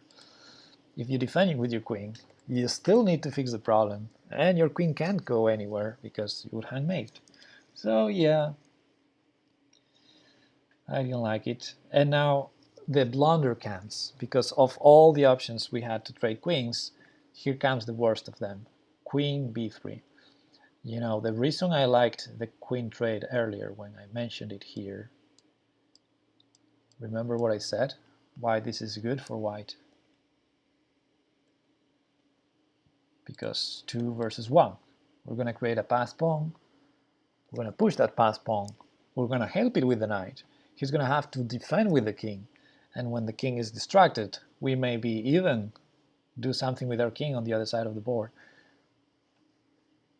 Or we can just stay there, keep our pass pawn alive, and say, you can't win on this side of the board, because if you try too hard, I'm going to promote my outside pass pawn. So yeah, 2 versus 1, we're going to create a pass pawn there. It's going to give us winning chances in many situations.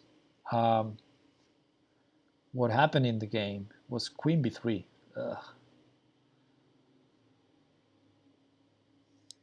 Now that 2 versus 1, that's not going to create a pass pawn anymore. No, not only that, now those pawns are weak. So now we go from winning chances to losing chances. So yeah, another endgame will blow up. King there, king there, king there. Yeah. And now knight e2, because king b4 was already a threat. Hard to stop. But the problem is after knight e2, there's bishop d5, attacking that pawn. Now there's really no good way to defend. I mean, I would probably play king e3, and after bishop takes, then knight c1. He played knight c1 first, which, yeah, I guess it will lead to the same. e4, I think a bad move by black. I think here you can already keep going with the king, seemed to me. My game had double pawns on b2 and b3 as well. Yeah, maybe some kind of curse we have. Okay, here I believe black should just go with the king. This is a bit similar to what happened with HampshireHawk. Like, you have a good endgame, unless you trade too much or you trade your pieces. He traded the pieces and then he had a lost endgame. But if he keeps the pieces and keeps targeting the weaknesses of the opponent, it would be such an easy win. And here it's the same for black. If you just keep targeting and taking, it should be a very easy win for black. Instead, black played e4, which gives some hope to white, because of course white's plan to survive is to trade pawns. The more pawns we trade, the more chances we have to draw this position. The less queens our opponent can have. So e4 probably not very good, but still should be winning for black. King b4 now, take, g4. Bishop c2. Okay, that was g6 also. Bishop c2, trying to grab this pawn already. Takes on f5 to distract the bishop. Well done. I mean, good, well tried, but yeah. And now bishop there, king d4, h6. This was a very interesting moment because I thought there was absolutely no way to not win this as black. While Bob was in the chat saying he didn't see a way to win for black. And actually at some point he offered, I think it was this game, that he offered a draw, a completely lost position. But yeah, he thought it was a draw. I don't. Or that was you, Kapu. Yeah, I was I was wondering, because I didn't recall that being the first game of the round, but it looked like a similar position. Okay, so that was you. Anyway, here, if I remember correctly, his comments in the chat, he thought black didn't have a way to win. And okay, I give white the fact that their pieces are in the best squares. Like, okay, maybe not the best squares, but in good squares, trying to hold this, because you have all your pieces in dark squares. That bishop lives in a parallel universe. That bishop can't target anything of white. And thanks to the knight here, we have sort of a wall here, so the king can't get in, and this pawn can't never be pushed because we would trade it, and probably that's an immediate draw. So yeah, this is a very nice way to try and hold the position. The problem is black can create a pass pawn on the other side and distract our king enough to surround that with the king and then win the game. So that's the problem. Otherwise, if these pawns were not existing on the other side of the board, then it would be a draw, yes.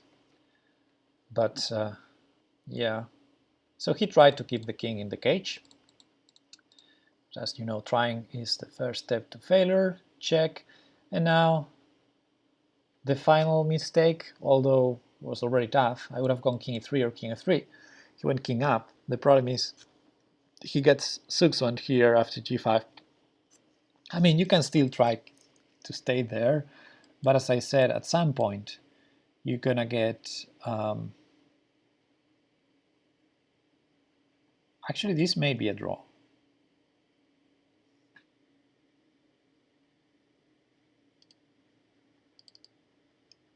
Yeah, I think this is a draw. So this was the dream. This was the dream. So black needs to be more careful here and just play g5 in the precise moment. We're still sort of in Zugzwang. If we move the knight, the king enters b3. The king can't keep... We're keeping black's king away from d4, so we're going to get Zugzwang at some point. That's the problem. But we could have tried that. Instead, he went up, where the Zugzwang was immediate after g5. And yeah, the problem with takes is you're in complete Zugzwang here. You can't move, basically. That is a problem. If you move the knight, there's king b3. If you move the king, you have to go away from where everything is happening. The g-pawn will promote. So yeah, this was bad. So at this point, I thought h5 was a try, and he played h5. Yay. I think it's lost, but it is a try, because you can try to grab the h6 pawn and have your own passed pawn.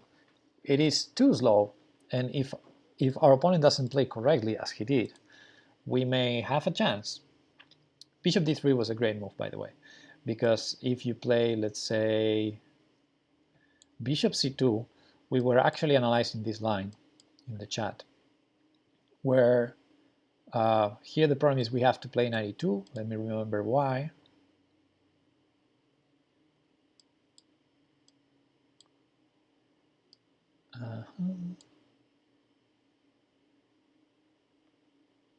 Oh yeah, if we don't play knight e2 first, instead of g3 they can play bishop here. But he solves that in the game playing bishop d3 first instead of bishop c2 to d1. So anyway, this is sort of the hope. The hope is something like this, and target this, and let's take this. This is sort of the dream, even though here black probably wins. For instance, bishop takes pawn. You can wait and sacrifice it on h7, but I think this wins for black. Yeah, but still, this is sort of the dream, because maybe we have some chances to draw. Our king is too far away, though. So yeah, h5 was an interesting try. Try to go after h6, but bishop d3 avoids any knight e2, avoids anything. Really great move. And now king g6 is just nonsense. I mean, with a bit of luck, you can try to go for a stalemate. Something like king f6, g4, king g7, g3. And where's the stalemate? It's hard to tell. Let's say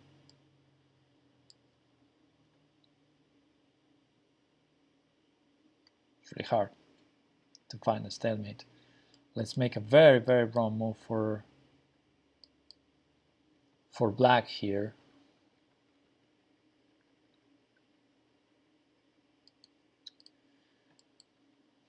Boom, stalemate.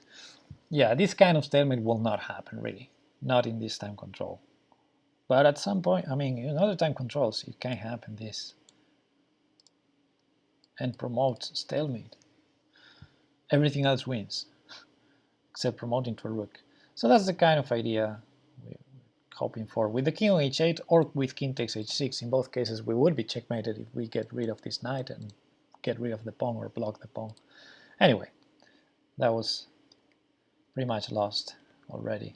So yeah, that endgame, he fought hard there, but the main mistake, of course, was this queen b3 move.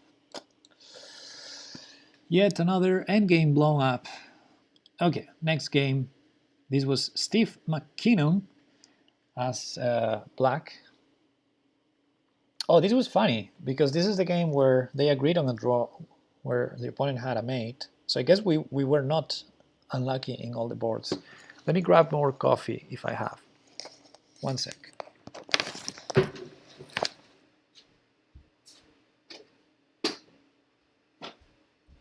Well, I don't have coffee, so I'm gonna make coffee.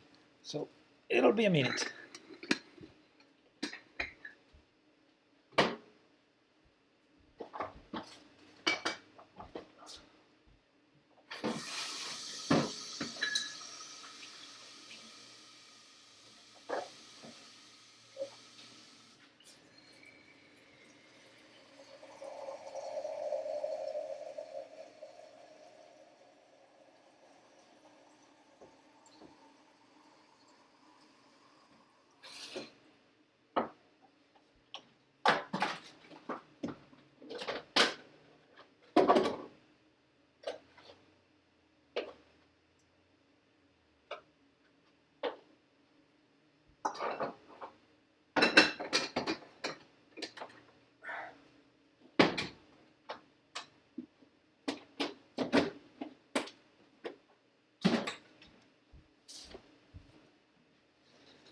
Okay, I'm back, sorry about that. So this is the game. I think I didn't see this game. I only saw the end game. But let's see it. Let's have a look at it. Sorry, I have a message from my opponent. Let's do Wednesday. It looks like I'm gonna play on Wednesday.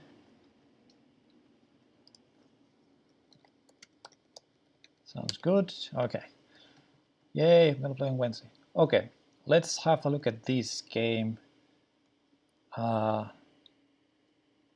let's see what happened. E4, C5, we have Sicilian. And an Alpine Sicilian. I'm sort of an expert. I've played this as white many times, and once as black. E5, 95, D4, takes. Takes is the main move. Well, not sure actually, but yeah, takes and knight f3. Those are the main moves. I like knight f3 because pawn takes e3 hands the knight. Yay! So they transpose really. Anyway, takes, knight c5, knight f3, d6, and bishop c4. And yeah, this is funny. This position, the main move in the theory is bishop c4, which was played here. And back in the day when I was playing the Alpine as white, I always played knight c3. And honestly, I still keep playing knight c3 in this position as white.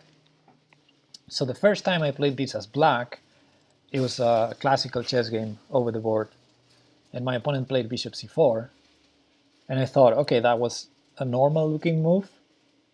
Probably is theory, but I never played, so I don't know what I'm doing already. So here in this position, I had to think for the first time.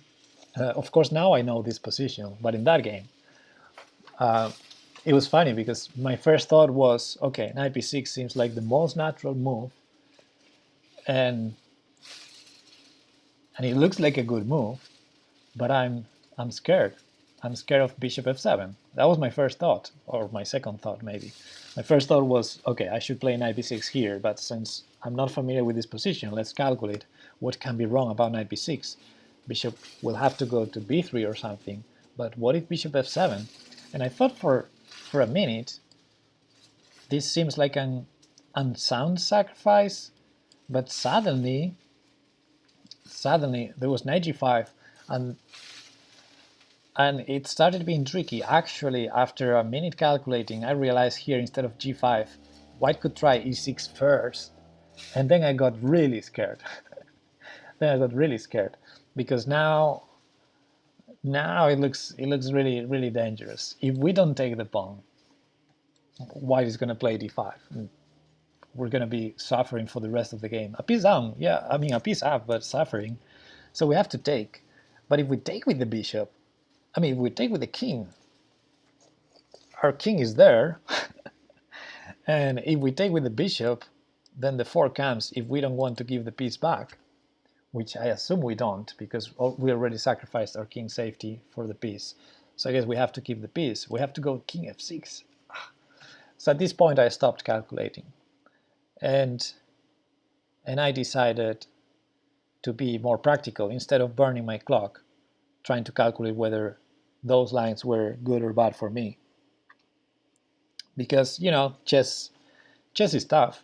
So it's a nice story, because I'm really proud of myself not playing knight b6 here, which is obviously the best move and the theory move, but I did well. I think I took the best decision with the information I had at the moment, which was not allowing bishop f7, because I couldn't possibly calculate that without burning a lot of time.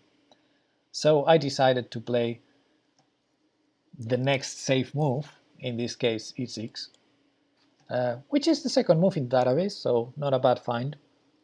And the game went on, and it was nice because later in the game I had this position where I really needed to spend time. It was a decisive moment, and I calculated precisely, so it was good. It was good to have saved the effort here of calculating what happens after knight b6, bishop f7. Good thing is, after the game, I analyzed this, and I really like this idea for white. So I started playing this as white in bullet, and it's really dangerous for black. Of course, nobody knows it because it's not theory, and the engine will never give you that. Because, okay, coffee's ready, one sec.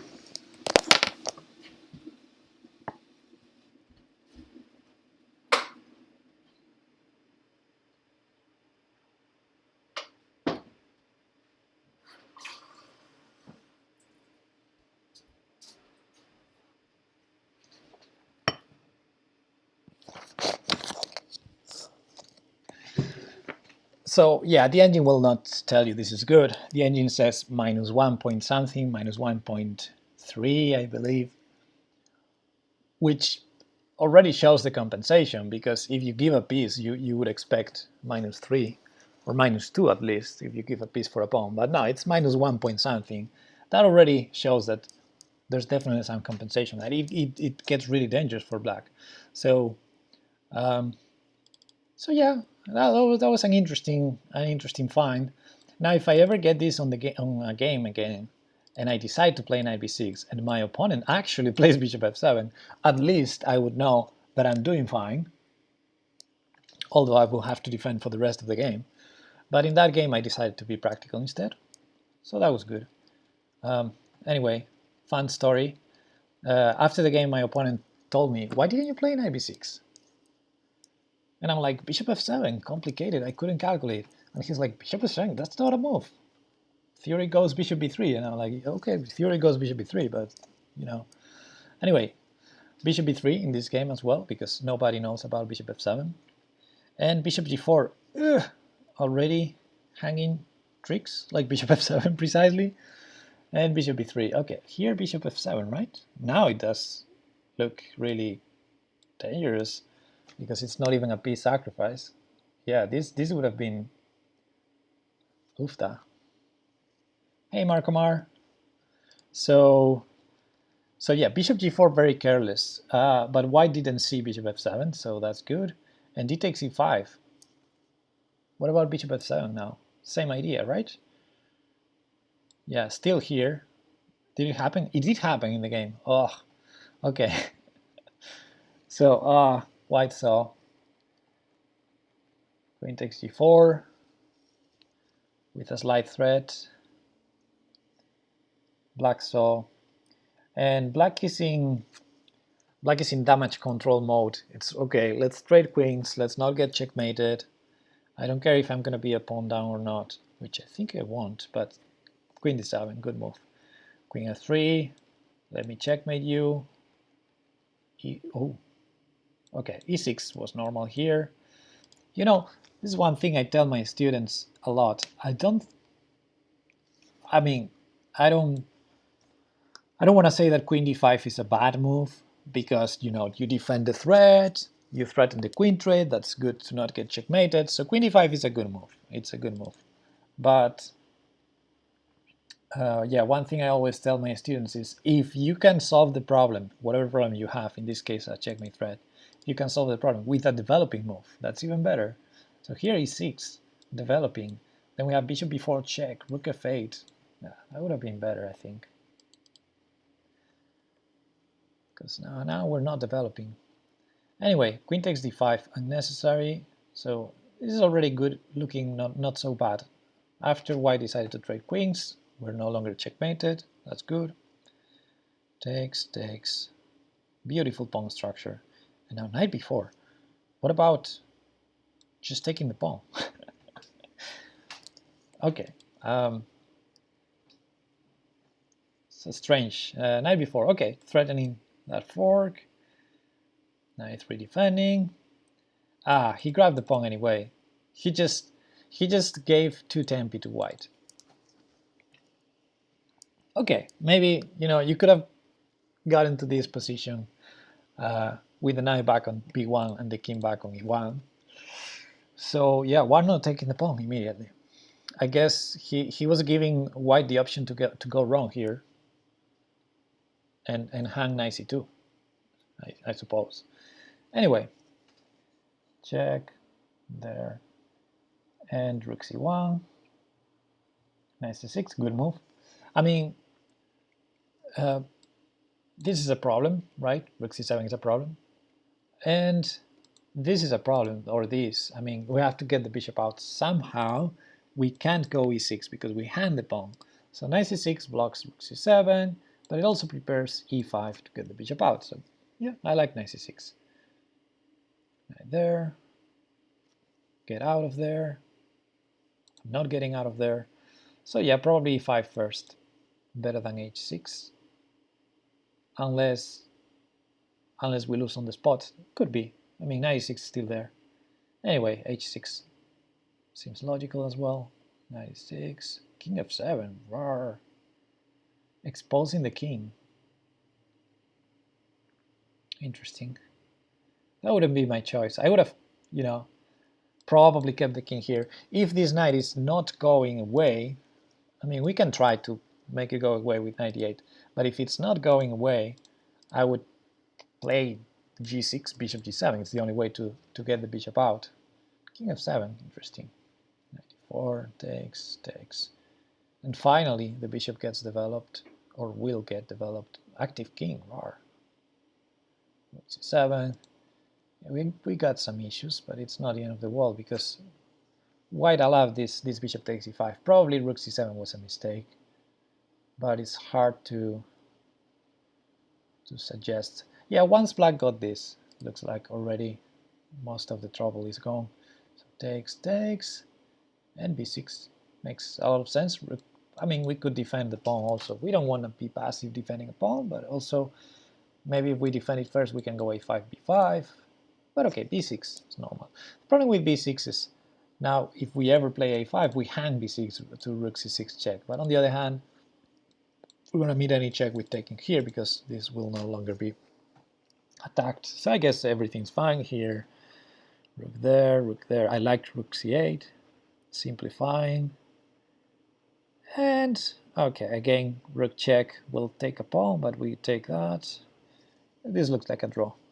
e6, I like it. Rook there, I don't like it. Yeah, I was thinking just pushing any pawn, really. I was thinking either h5 or a4. I feel like the rook is helping here to play a4.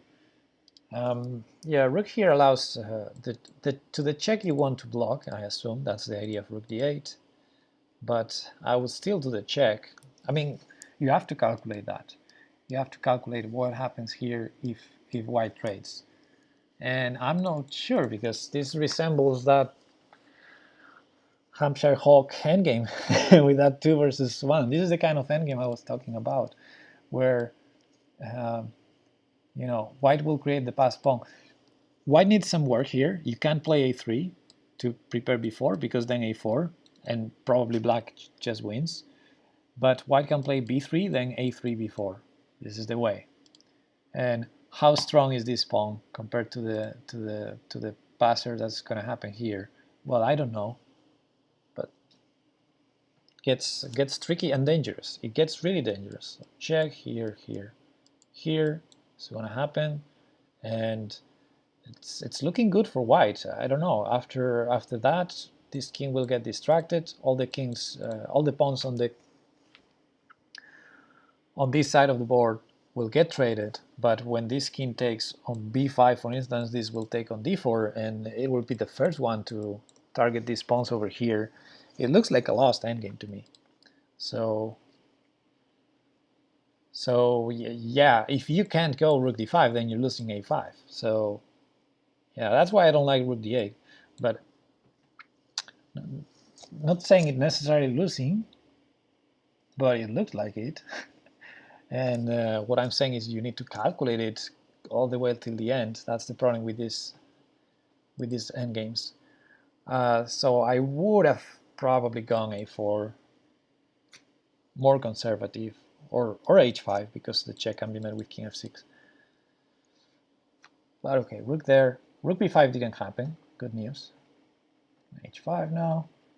Rook there, king f6 normal. Rook back there, and rook d5 now. So it looks like white wasn't very precise either, and black is doing quite okay, looks like. And king g4, no draw. Black doesn't want to repeat. Check. h3. Okay, takes, check. King there. Yeah, king g2 was also interesting to keep the pawn attacked, to tie this rook, because this rook is defending pretty well. But okay, king g4, going with the king. Maybe the queen is the rook, sorry, has more freedom after that. Let me check I don't have any messages. Okay.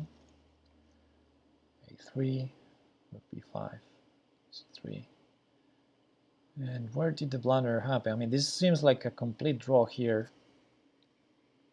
Wow, king c4, allowing rook e5, but rook e5 wasn't played. Feels like black could be winning this. He played rook b7, but rook b5, look at this pawn. It's very, very dangerous. You want rooks behind pawns. That's what you want in the endgame. And this looks already very, very dangerous. If white tries to just stop the pawn like this, we're simply much faster. And for instance, b5, we could probably win with rook takes b5, that's my guess, but we don't need to. We can wait, make white spend a lot of tempi, then sacrifice the rook for the pawn. So we can start with this. White needs to sacrifice, and then we have all the time in the world here, even with the rook. But the point being, we go after this pawn, we win. And at the required moment, we can sacrifice the rook for the pawn, but by that point it's too late. Not just too late, but we're a pawn up also. That's going to be a queen. So yeah, another miss here from both of them. Rook e8 behind the pawn. Okay, now we're back to what it looks like, equality. Rook there, g4, rook check, in there, rook there, good move. Rook e7. Ah, no, rook g7. Why not rook e7? Yeah, this is confusing. I mean, so the move he played allows this, and I guess he was hoping to take this h2 pawn, although I don't see how. I guess he was hoping that. To me, it seems more natural to put the rook behind the passed pawn, which is the more dangerous. Like rook e7, they take this, and now we have, you know, this very dangerous passed pawn. The way he did it is a bit strange. He had time on the clock, but this pawn is not passed, and it's not going to be passed unless we remove the h2 pawn, and I don't see how to do it. Whoa, king d4, oh my god. Whoa, what a blunder. Okay. All right, of course white needs to, you know, step away with the rook. Whoa. King d4 is a blunder. It just loses the game on the spot. So yeah, it's a pity that I mean, at least it was a draw, the game. It was not a loss, but yeah, Steve could have won here on the spot.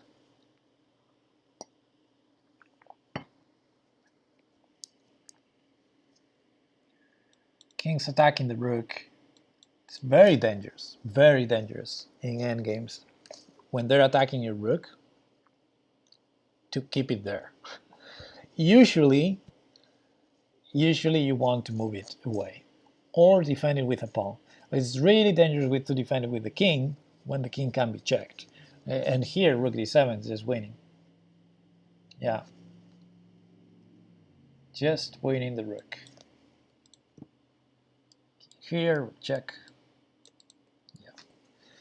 What a big blunder by white that black didn't see. And black played rook h7. And now rook e3 check, good move. King f2. And rook g4, interesting, repeating. So if it was me here, I would repeat as oh, he repeated. Yeah, that's good. King f3. Yeah, just, maybe it's still winning for white, but at least white, force white to find another way to win. Because rook e4 doesn't work here. Now he found rook g3, which is good. Rook h3. Oofta. Okay, so this is an interesting situation, and I don't know what to tell you about this rook h3 move. I think it was kind of a bluff, because if you calculate it till the end, I mean, if you count, it's clear that you lose if they trade rooks. So if it was me, I would have taken on h2, even though we're losing. This is a lost position for sure, but it's just one pawn. So we're always going to be like one move away from drawing. So we're waiting for the next mistake by white to just make a draw. King f3 here, and we may have this check next move. We may have king f4, try to put the rook behind the pawn, the king close enough. We have chances to draw here. Of course, should be winning for white because our king is cut out, but we're going to use the usual techniques to make life difficult for white. But rook h3 is hoping for rook takes, pawn takes, and well, next move king g2, king takes h2 to work. And the problem is it doesn't. I mean, if you count here 1, 2, 3, 4, 1, 2, 3, and 4 is too late, because this king is too close. On the other hand, it's a good try as well. Because the only reason this is winning for white, I mean, we get the pawn to h2, so the only reason this is winning for white is because the king is too close. So it's also an interesting try, because if white doesn't know how to win, yeah, could be, potentially one mistake could also lead to a draw in this line. So okay, maybe both lines are interesting, but wow, I would never go for a rook trade line that I calculate I'm losing. I would just keep rooks alive to have more chances to, have some defense. But he went for it, and white, I don't know if white calculated it all or not, but white took. I mean, rook takes g4 should also win because we're on the other line, but in a better version as white. So white should win this as well. But I guess he calculated rook takes h3. And yeah. And we get to this position where this is funny because this is a win for white, okay? But they drew the game. And the game went queen g3 check, king h1, of course, queen check, king out, queen check, king g1, good move, threatening to promote still, check g2, check, g1, check, king h1, queen h3, queen g1, king g1, queen g3 check, king h1, here, and they agreed to a draw. So clearly white does know how to win this, and that was good news. That was really good news, yeah. So yeah, I guess this is an interesting endgame to show the audience. How does white win here? Anyone? You can still win from this position. It was probably shorter from the initial position, but you can still win from here.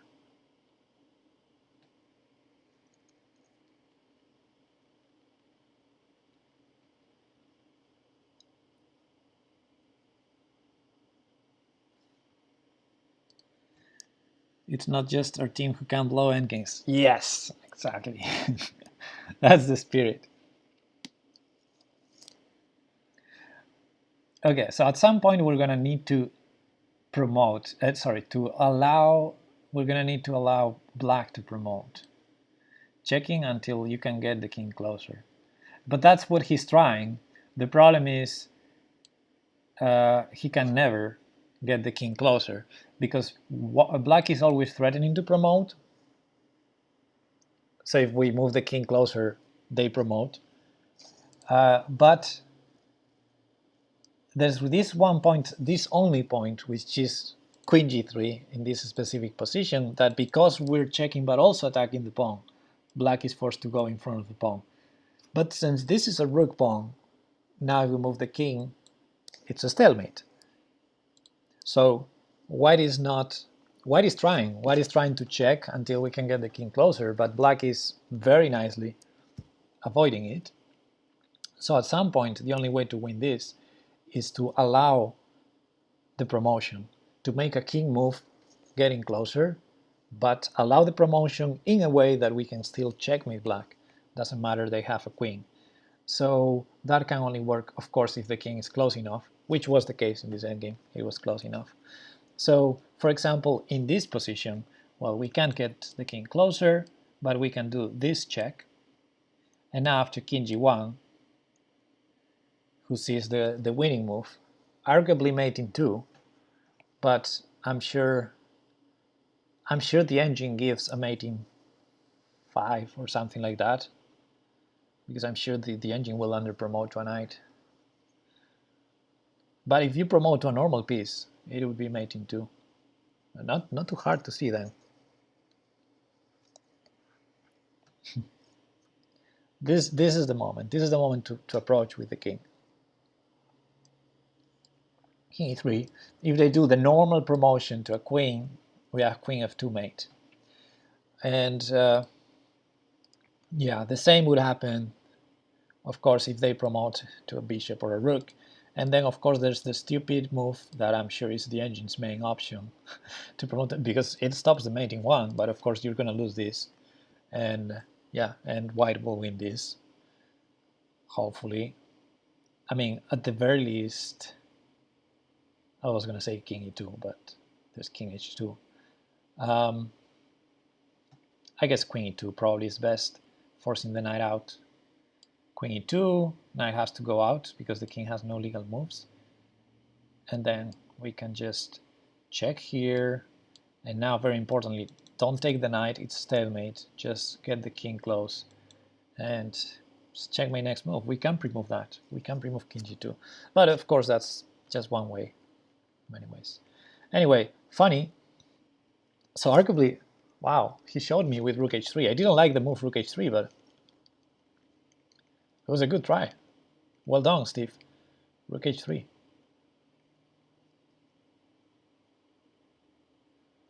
I mean, I see rook h3 loses, but I guess you can bluff there. If yeah, I get the pawn to h2. If you don't know how to checkmate me there, yeah, good try. Well done. All right. We have next game is cathode. Well, I'm taking too long. I'm sorry, but I'm gonna try and go faster over the remaining games. Cathode played a very nice game. Oh, it was the nice knight 5 to c3 line. So he prepared this. He prepared c4, like Maroczy kind of bind, and knight c5, sorry, b5 back to c3, where of course the main move is knight 1 to c3. So he prepared this line, which, okay, seems interesting. Bishop e7, knight e5, rook c8. And I think he said in the chat that rook c8 was already not a move that he prepared, but it was natural. I think that's what he said. And I really don't like white's next move, because if it was me, I would play knight b1 to c3. Seems like the most natural move, right? Maybe, I don't know. Looked very natural, but of course there are other natural moves. Bishop e3, bishop somewhere to castle. By somewhere, I mean that I'm not sure if it's better on d3 or on e2. One reason to get the knight out of b1 is to have bishop d3, and if knight b4 eventually, of course can't be played now, play bishop b1, that will happen in the game. Anyway, knight takes e7 he played, which I hate. I hate that move. It feels like solving black's problems. And I think any Sicilian player will be happy to see that knight disappearing from there, and you know, this weakness on d6 is very well defended in the short term. So yeah, I don't like knight e7. And to my eyes, the only way to justify knight takes e7 would be to go fast there again and try to play against d6 in the future. But yeah, it never happened. Actually, bishop d3 already allowed knight b4, which was not played. I think it was possible here because queen a4 check can be met with the other knight. So I thought this was possible, and even probably better for black. So anyway, castles, castles. Now it happened. b3 forced because this is also attacked, so you can't move the bishop. And by the way, this attack on c4 wouldn't have been possible if the knight was on d5. Okay, enough. b3, f5, rar, finally. Alex, the guy with the black pieces, said in the chat he didn't like f5 after he played it. He said, I chose the worst time to play f5.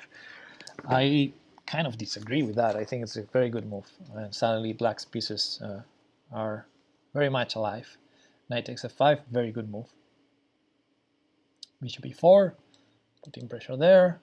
And rook c7. Rook c7 is kind of weird, right? I don't know. I would have tried something different, but okay.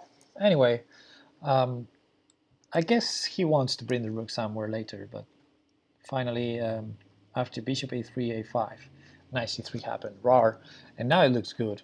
Now it looks good for white with some jumps there.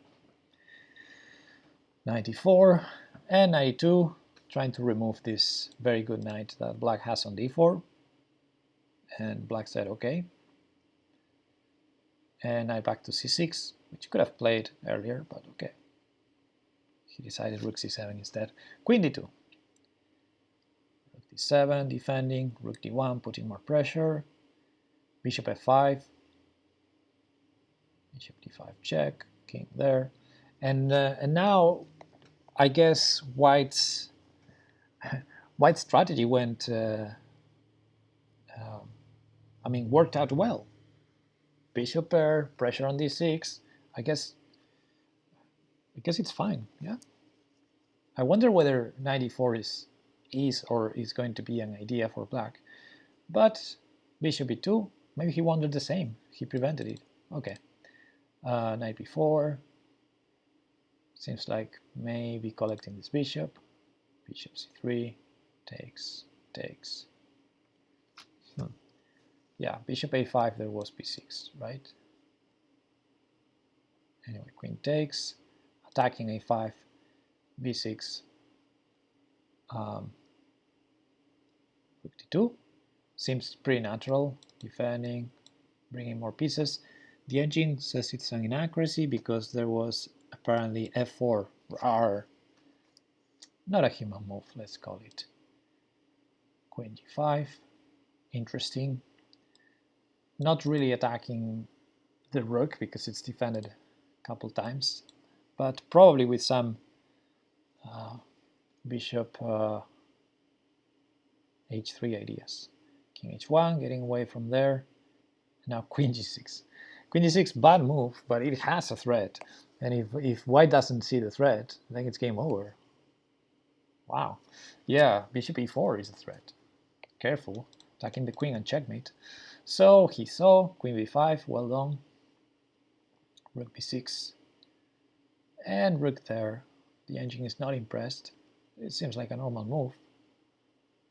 The engine wanted f3, because apparently there's some issues here after bishop e4. And I assume some issues may be that after f3, there may be some rook takes f3 that could be really, really, really annoying. Yeah. And we're sort of getting checkmated here. Ouch. So, yeah, black didn't play bishop e4, but here you need to be really, really precise, right? It looks like we have to play rook g1.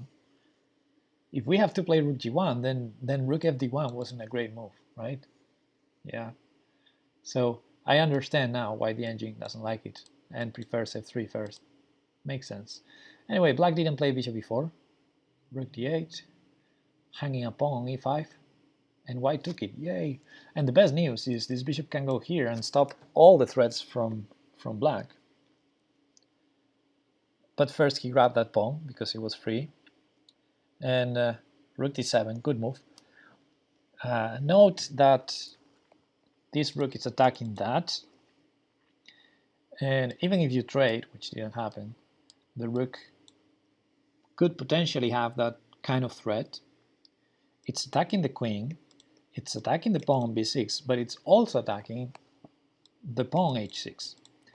That's also interesting, because for instance, let's say we play queen g4 or some move to get the queen out, but not taking care of h6, queen f7, queen g4 makes more sense. Then bam, and in this case this is mate, because yeah, this pawn is pinned on g7. So that rook on d6 is also threatening this h6 pawn. It's really annoying for black. So black found a nice move, rook bd7. I mean, nice, a good try, let's say. Because now rook takes queen hangs mate, so okay, good try. And after rook takes, the ending is not impressed. Of course there was queen takes b6, which I think was more human too, at least to my eyes. Just, you know, keep grabbing stuff, keep everything defended, overprotect d6, over-attack d8. Seemed very natural to me, queen takes b6. But okay, he traded on d7, I assume. He had 3 minutes on the clock, so I assume he calculated this, it looked good, he went for it. And rook e1. Importantly, if you take here, bishop takes d7, attacking the queen, and checkmate. And white is lost. Yeah. So good move, rook e1. Rook d2 with some attack. And finally, bishop g3, defending, stopping everything. Good job. And yeah, we're 2 pawns up. Opposite color bishops is a situation that could be a draw, even 2 pawns up. Could be a draw if everything else disappears. But as long as rooks and queens remain on the board, in general it should favor the safest king. I'm not sure what's the safest king, but it looks to me that black's king is more exposed, because f3 pawns, he has to. Of course, we still need to get rid of the back rank issues at some point with h3, but yeah, it looks like white is going to have all the fun and the extra 2 pawns, so white should be clearly ahead. Rook takes a2. Okay, I said 2 pawns and he grabbed a pawn underneath. h4, wow. I would have played h3, but okay, h4, bishop e4, king g1, getting out of a pin. I'm not sure this pin was useful for black, but maybe black had queen g4, queen h3 ideas, which would be checkmate if we allow it. And after queen g4, there's no f3 really, I think, because we can take or take on g2. I mean, it gets scary, so I guess I understand king g1. Rook b2, queen e5, attacking the rook and the bishop. Apparently, it was a bad move, because the engine says rook b1, no problem. Pinning, trading rooks, going for a queen, an opposite color bishop's endgame, where this bishop is not really active on g3, we may get a draw. I do believe that black may get a draw in this position. So yeah, queen e5 was a mistake, but they were both on time travel, as shown by black's answer here. Instead of rook b1, bishop c2, hanging the rook, and game was over. Yay! So I guess another blown up endgame. Wow! Were all the games blown up endgames for both sides? I don't know. Anyway, next game was Reheated Leftovers as black against Ruslan Shumilov. And we have a London system with bishop f5. One of the solid ways to play against the London. You're the copycat. You play with bishop f5, e6. Yeah, 92. These lines, again, the Jobaba London is very popular against this kind of line, but to meet c5 with knight b5 and those problems we said before. But yeah, knight b2 is the most normal, and now c5 can be played. After knight c3, c5 should not be played, but it can be prepared with a6, so there are also some lines there. Anyway, knight bd2, c5, knight 3, all pretty standard normal looking, and wow, bishop takes b8. I remember this game now. Yeah, that was a very, very, very, very strange move. But white wanted to, after takes, push this pawn, so it still has to prepare the trick, and then play queen a4 check and grab the a7 pawn. You know, if the pawn was already in c3, it would make sense, maybe, to play bishop takes, rook takes, queen a4 check, and queen takes a7. But here in this position, it makes no sense at all, and it gets rid of the bishop pair, it improves black's position. Wait, what? Why was this a blunder? The engine says this is a blunder. Queen takes b8. I mean, I would play queen takes b8, but I don't understand why rook takes b8 is a blunder. Oh, because of bishop b5 check. Oh. Actually, I like rook takes b8 more. Because bishop b5 check, we can play knight d7. I guess if we take with the queen, we can play king d8, but that's like an engine line. Yeah, I like rook takes b8. There's nothing wrong with this. And now bishop b5 didn't happen. c3 did, with the threat. And black didn't see it. If black plays a6 here, like it's totally fine. He played c4 instead. Check. And b4. And now he didn't dare taking the pawn, which was actually pretty funny. Sorry, I'm wondering about the clock. Okay. It was funny. He didn't go for queen takes a7. It looked like the queen may or may not get trapped sometimes. I didn't see a trap, really. I didn't see a queen trap. But of course, it's really dangerous when you see a move like b5 here. I mean, there are other moves that you can play. Probably bishop d6 is the most natural move. But when you see b5 and you see the only way out of there is gone, and now that queen is never going back. Now this is looking dangerous. Of course, white still has 95 ideas, and there's ways to probably save the queen. But yeah, I understand. It feels dangerous, and he decided to be practical because he spent like a minute to play before. Although it wouldn't have picked my pick to be practical, I would have just developed You know, the queen already has the retreat to d1, so there's no need to play something crazy to save the queen. The queen is safe. But maybe in a real game, like over the board game, if I was white and I had plenty of time, I would have calculated queen takes a7, because, you know, why did you give up the bishop pair and play queen a4 check if not to take this pawn, right? I feel like black's position is already good, so we may as well take the pawn as white. Anyway, he didn't take it. He played b4, a bit strange, and now b5. I do like that move, because if they didn't take on a7 now, I mean before, they won't take now, and even if they take now, it looks like an even better version for us, because now the queen maybe in some problems. After rook a8, you have to play queen b7, only move, and then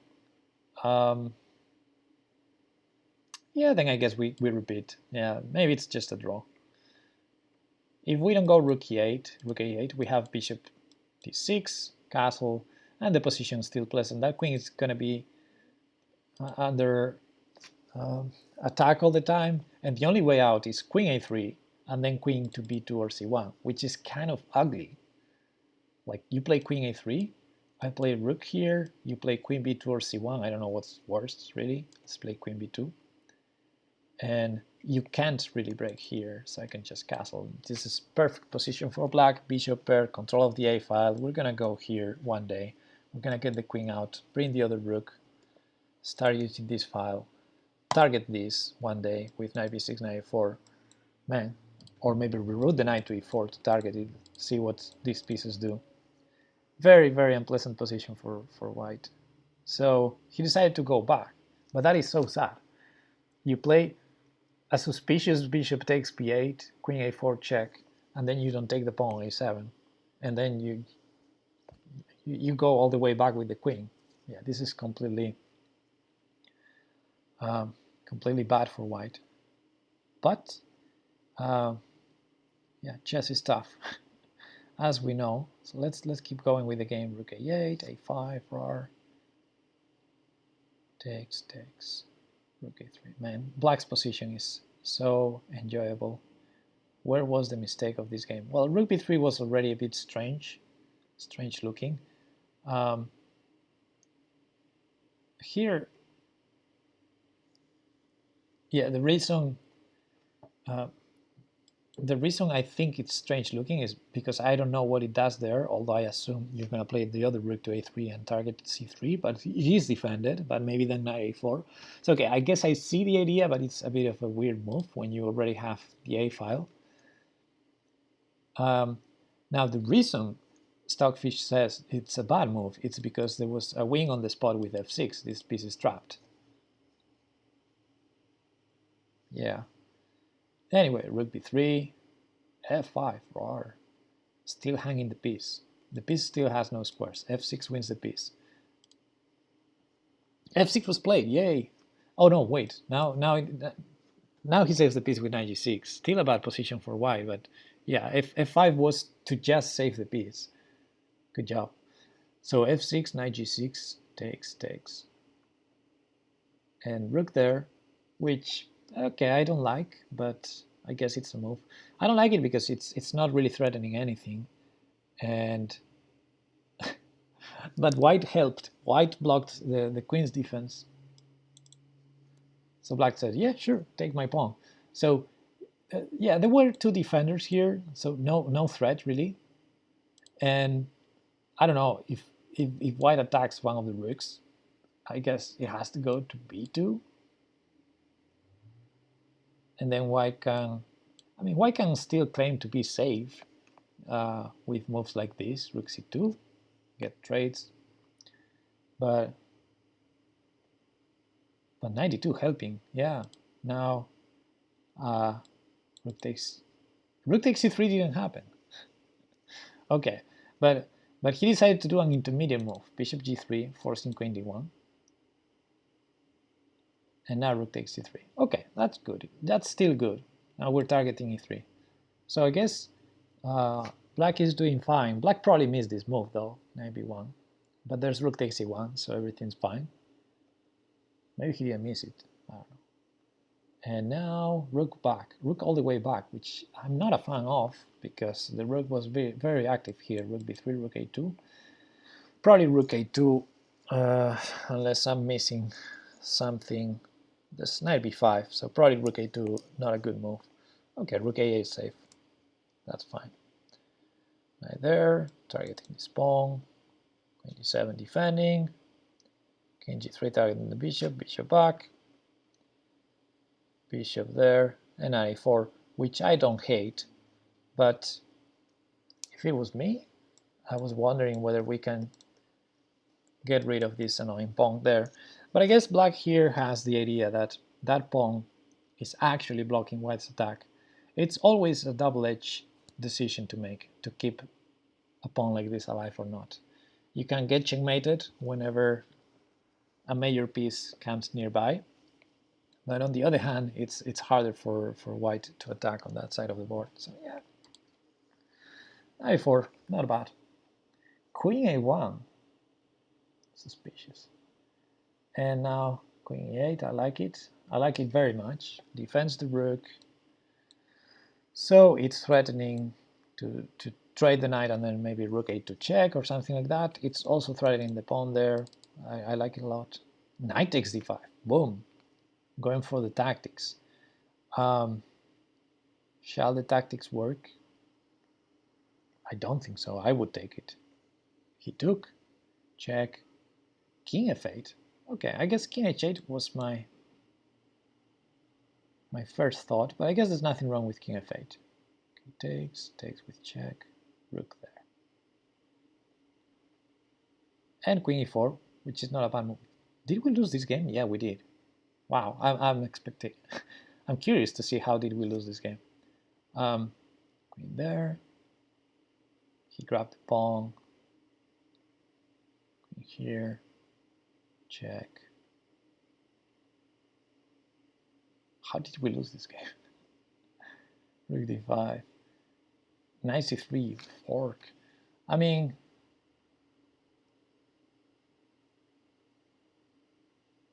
yeah.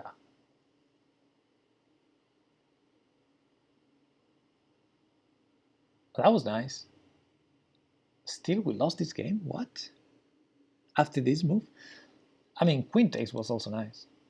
But queen takes e4 ends the game on the spot.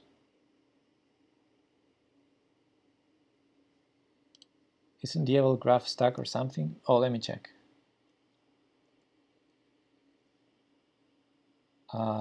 Maybe, yes. Okay. I guess it's maybe refreshing. Okay, sorry about that.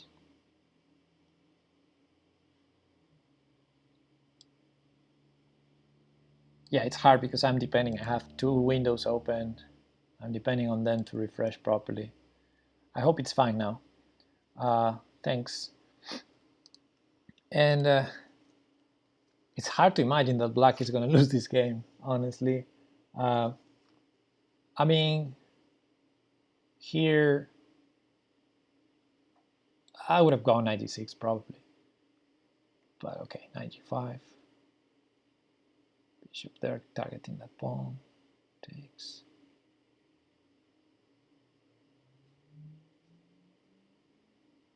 All right. And he has 38 minutes on the clock. There's no way black can lose this. There's no way. But I don't understand bishop d4. That being said, I don't understand bishop d4. What is bishop d4? Just exposing the bishop for no reason. He's stopping that check. I guess that's the idea, but I mean, okay. Checks, takes. Oh my god, 95 check.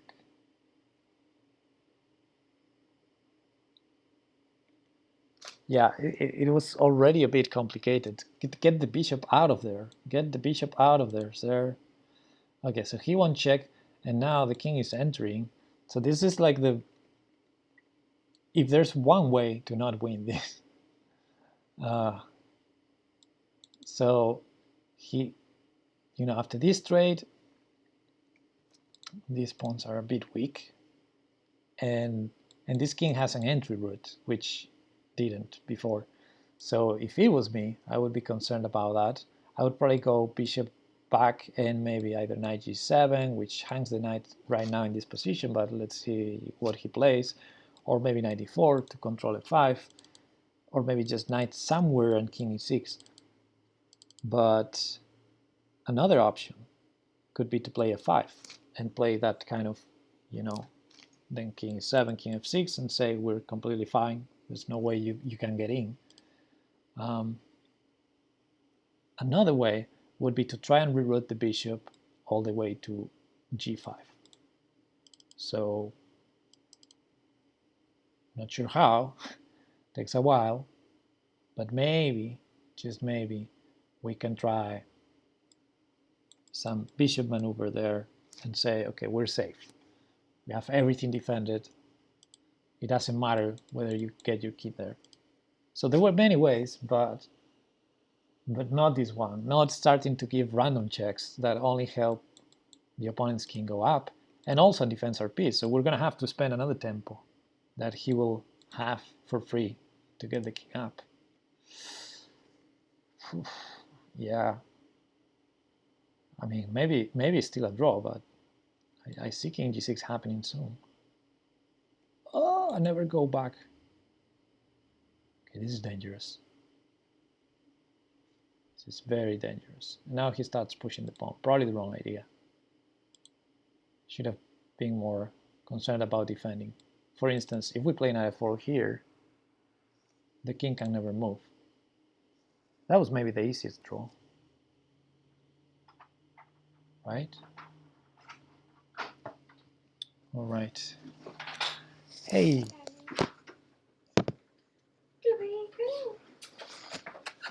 How's your day? It's good. How's yours? Fine. I'm streaming. Okay. Oh, sorry. That's why you were laughing. Sorry.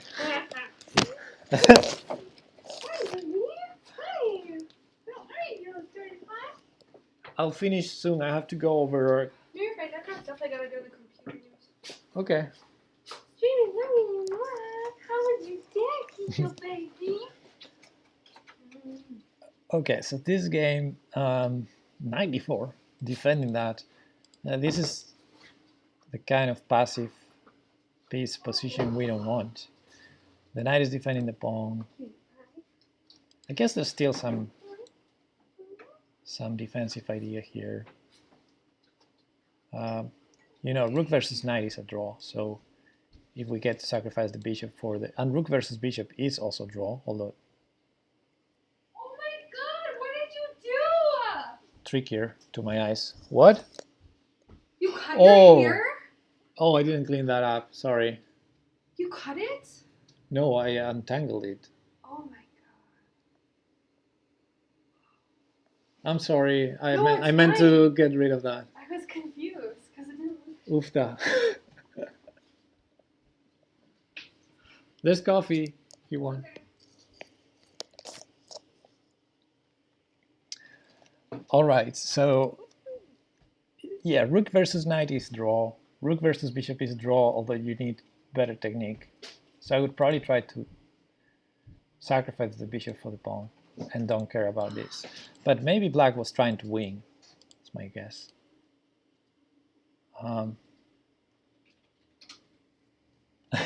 Where are you from, KapuBen?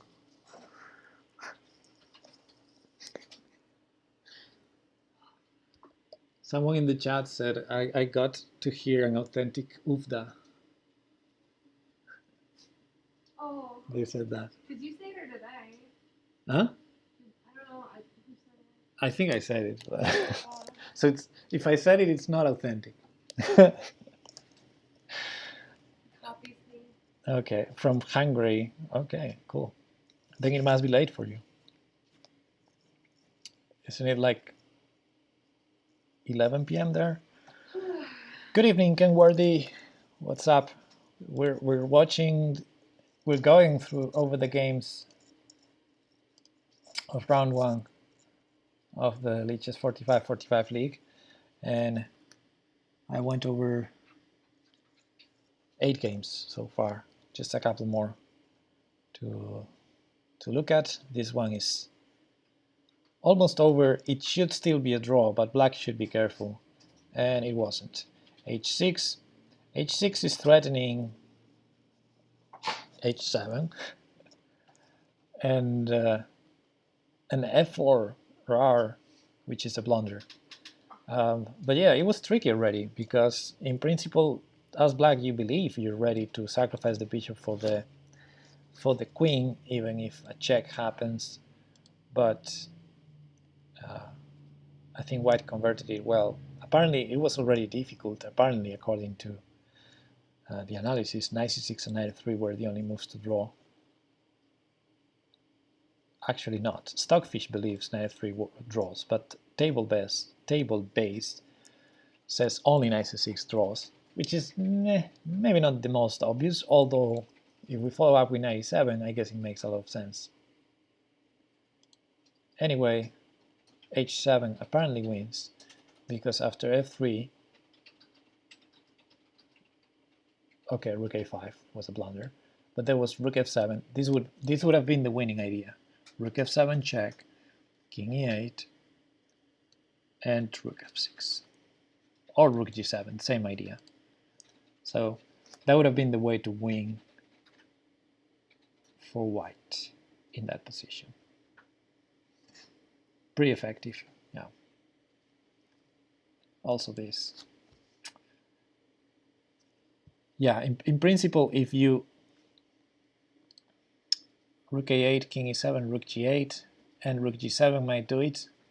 Yeah, rook f7 just does it faster, right? Because rook check, king e7, rook g8, there's f2, and then rook g7 check, bishop takes, and then we both get queens.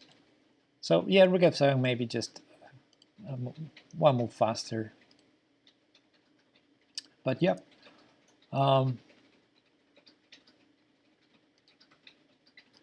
Tricky,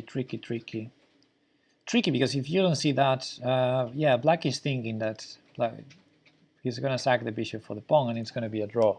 And white actually played rook a5, which is a good try, but it's a draw.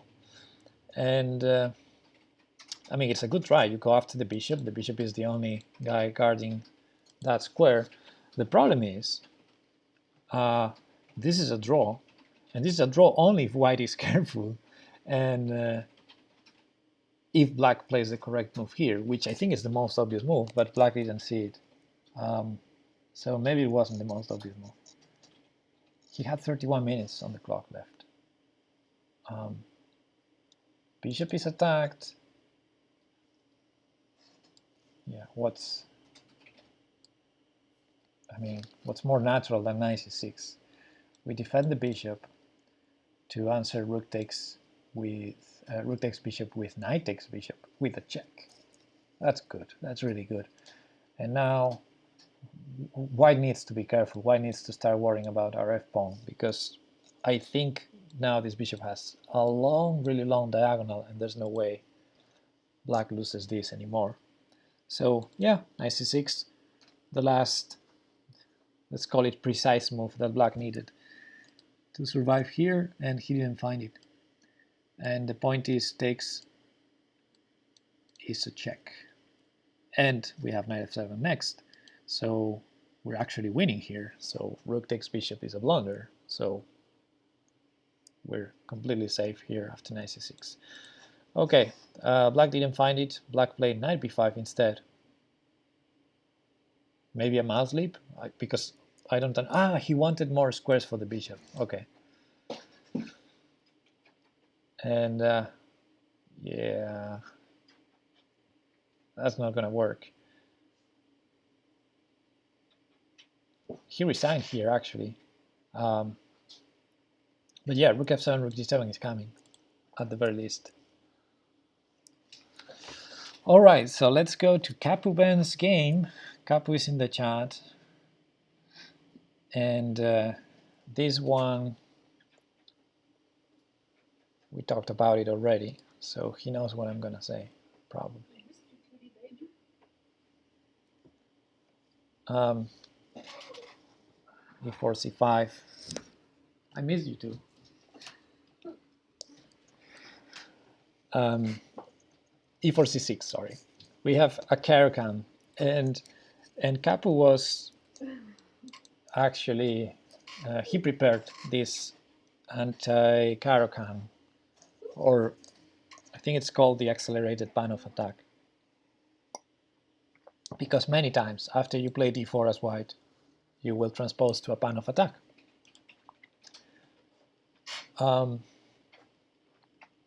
Now black plays d5, that's the most normal move, and c takes d5. E takes d5 is also possible, not just possible, it's the main line actually, and it's the one I usually play when I play this, which I never play anymore, but I used to.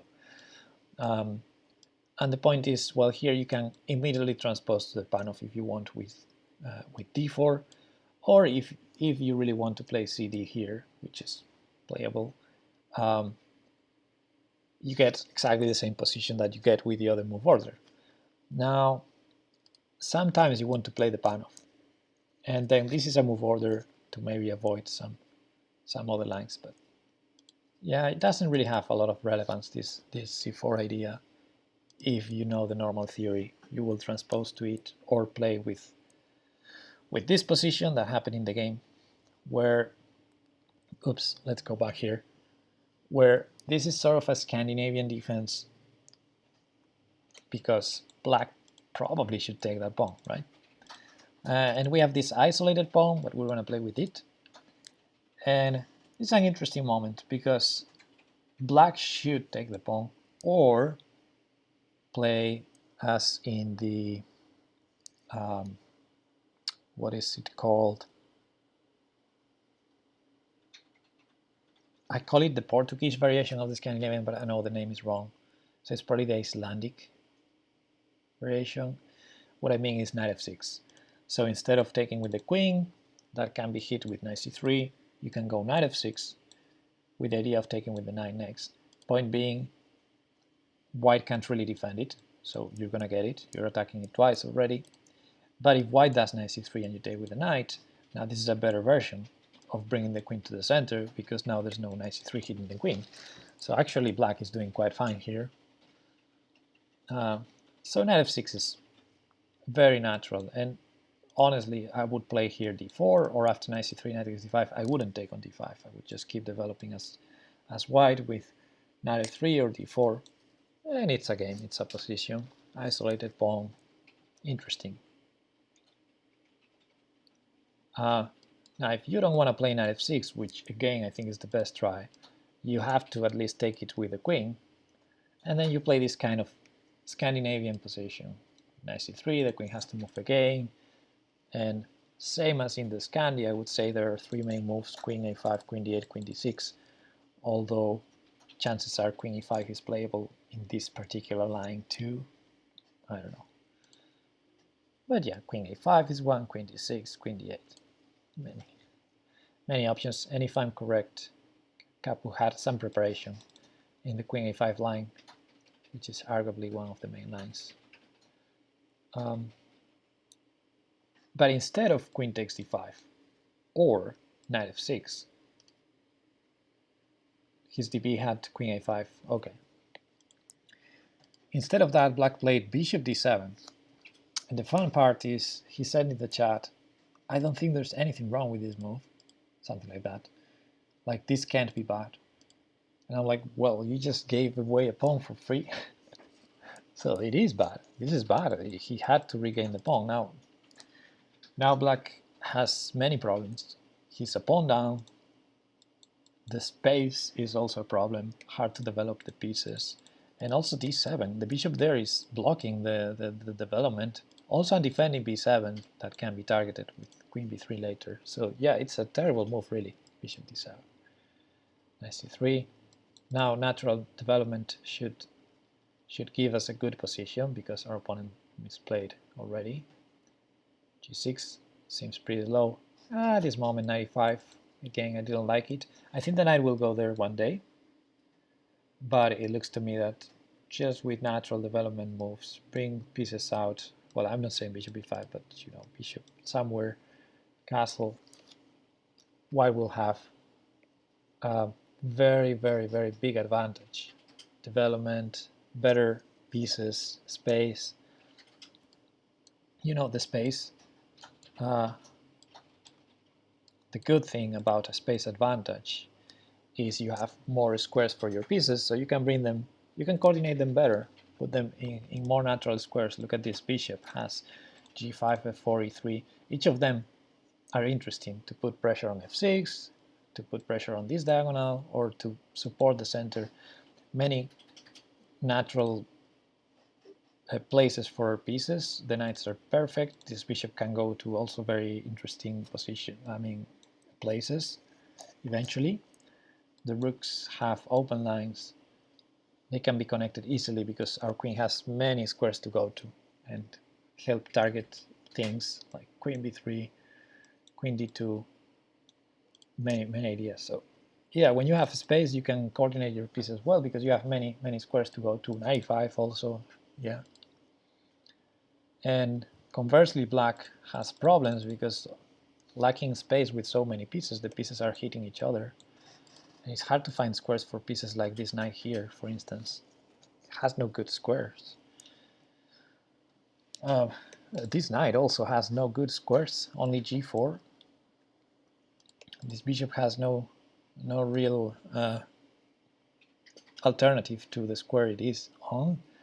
And this bishop probably also not having good alternatives because on g4, for instance, will be always exposed. h3 you have to trade. You can never go to h5 because you hand the bishop.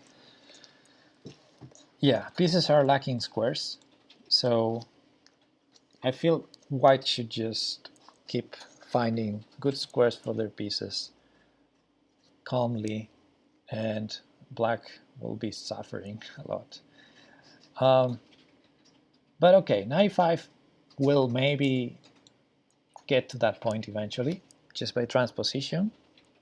But it's a bit weird because we're moving a piece twice, it's undefended, it's a tempo we don't use to develop other pieces. It's kind of an inaccuracy, I would say. Bishop g7, looking at that knight already, and d4 defending it, good move. Queen a5 finally. When I say finally is, you know, we expected this move from our opponent, right? And now bishop, okay, I was gonna say bishop c4, but queen b3 seems even nicer because we also target b7. So very nice play from white for now. Now black made a horrible move, but it's very understandable because b7 is attacked and bishop c8 is very sad. So how do you defend that pawn? Queen c7 may lose on the spot because there are these 6 queen takes f7 tricks. So how do you defend b7? I think the best move was queen b6, which is really ugly. You don't want to play queen b6. Then your pawn structure is just horrible. So he did a natural move, which is a blunder, but it's natural, is b6, that saves the pawn, but it has a problem. Now the queen has no squares, so that queen is trapped. Every square is controlled. That queen is trapped on a5, and yeah, there was one move to attack it, knight c4, so that's the one I looked at first, and it looks like completely winning because it blocks the action of the bishop on a6, but there's the discovered check, so yeah, it's actually winning the queen knight c4. And okay, still I like a lot Kapu's move here. If you don't see knight c4, then the next best move has to be the one played in the game, bishop d2, because it threatens to trap the queen with ideas like knight b5 and then after queen a6, again the discovered check that can happen on c7, maybe stronger. And so it's threatening that, and it's developing a piece perfect. perfect move. And black decided to save the queen and give away the position because the only way to save the queen is that. I mean, I thought here castling was possible because after knight b5, queen a6, there's no check, so the queen is saved. But of course, there's knight c7 winning the exchange. So at least white would win material, but not a queen. So I thought castling was black's better try. But he went b5 to have escape with the queen. Problem with b5 is it hangs everything. It hangs this pawn with tempo. Queen must go away. And here, yeah, Kapu played bishop c4, which I like. But there were already some shots. I think we mentioned d6 in the chat. And also a different way of making that work that was even more forcing was knight c7 check. That was a beautiful move. Knight c7 check. You have to take, or hand a free rook, full rook. So you have to take, and then d6, hitting the queen, and queen takes f7, queen takes g7, queen takes h8. that's horrible. So this. And you can't take the knight because queen takes h8 is a threat, but also queen takes f6 is a threat. You're going to take one of the they can't be both saved. So this is horrible. This is completely losing for black. So that was a nice line, knight c7, and it's actually a pretty interesting line. I may put this position to my students. There are many ways to win here, but the forcing line, it's not that hard to calculate, although you really wouldn't see knight c7 unless you're looking for forcing moves. That's why I think it's an interesting position for the students, because you should see a move like that. I mean, for advanced tactics. I'm not saying Kapu you should. I'm saying if you're trying to improve your tactics, that's the kind of move you should be looking at. Checks in the first place. So yeah, no, knight c7 is a hard to see move, I would say, because the first instinct is we're just giving away the knight. You need to see the d6 idea. And actually I saw d6 first. That was my first idea, d6 to attack f7 and then have knight c7. But then I thought, oh, with the check first is better because we hit the queen on c7. But okay, both of them were strong. There are many other moves. Knight c4 was also possible here because even though we disconnect the bishop from the defense of the knight, black can't take the knight, because again the discovered check. So actually knight c4 was another queen trap, and I'm going to show you why. We discussed this also in the chat.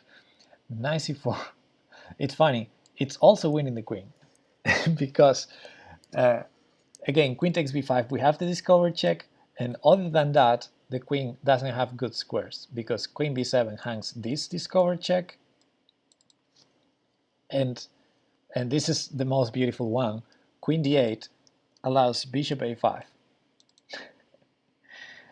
and only one square to go, but we have two knights on d6, so we fork king and queen once and twice, and we win the queen.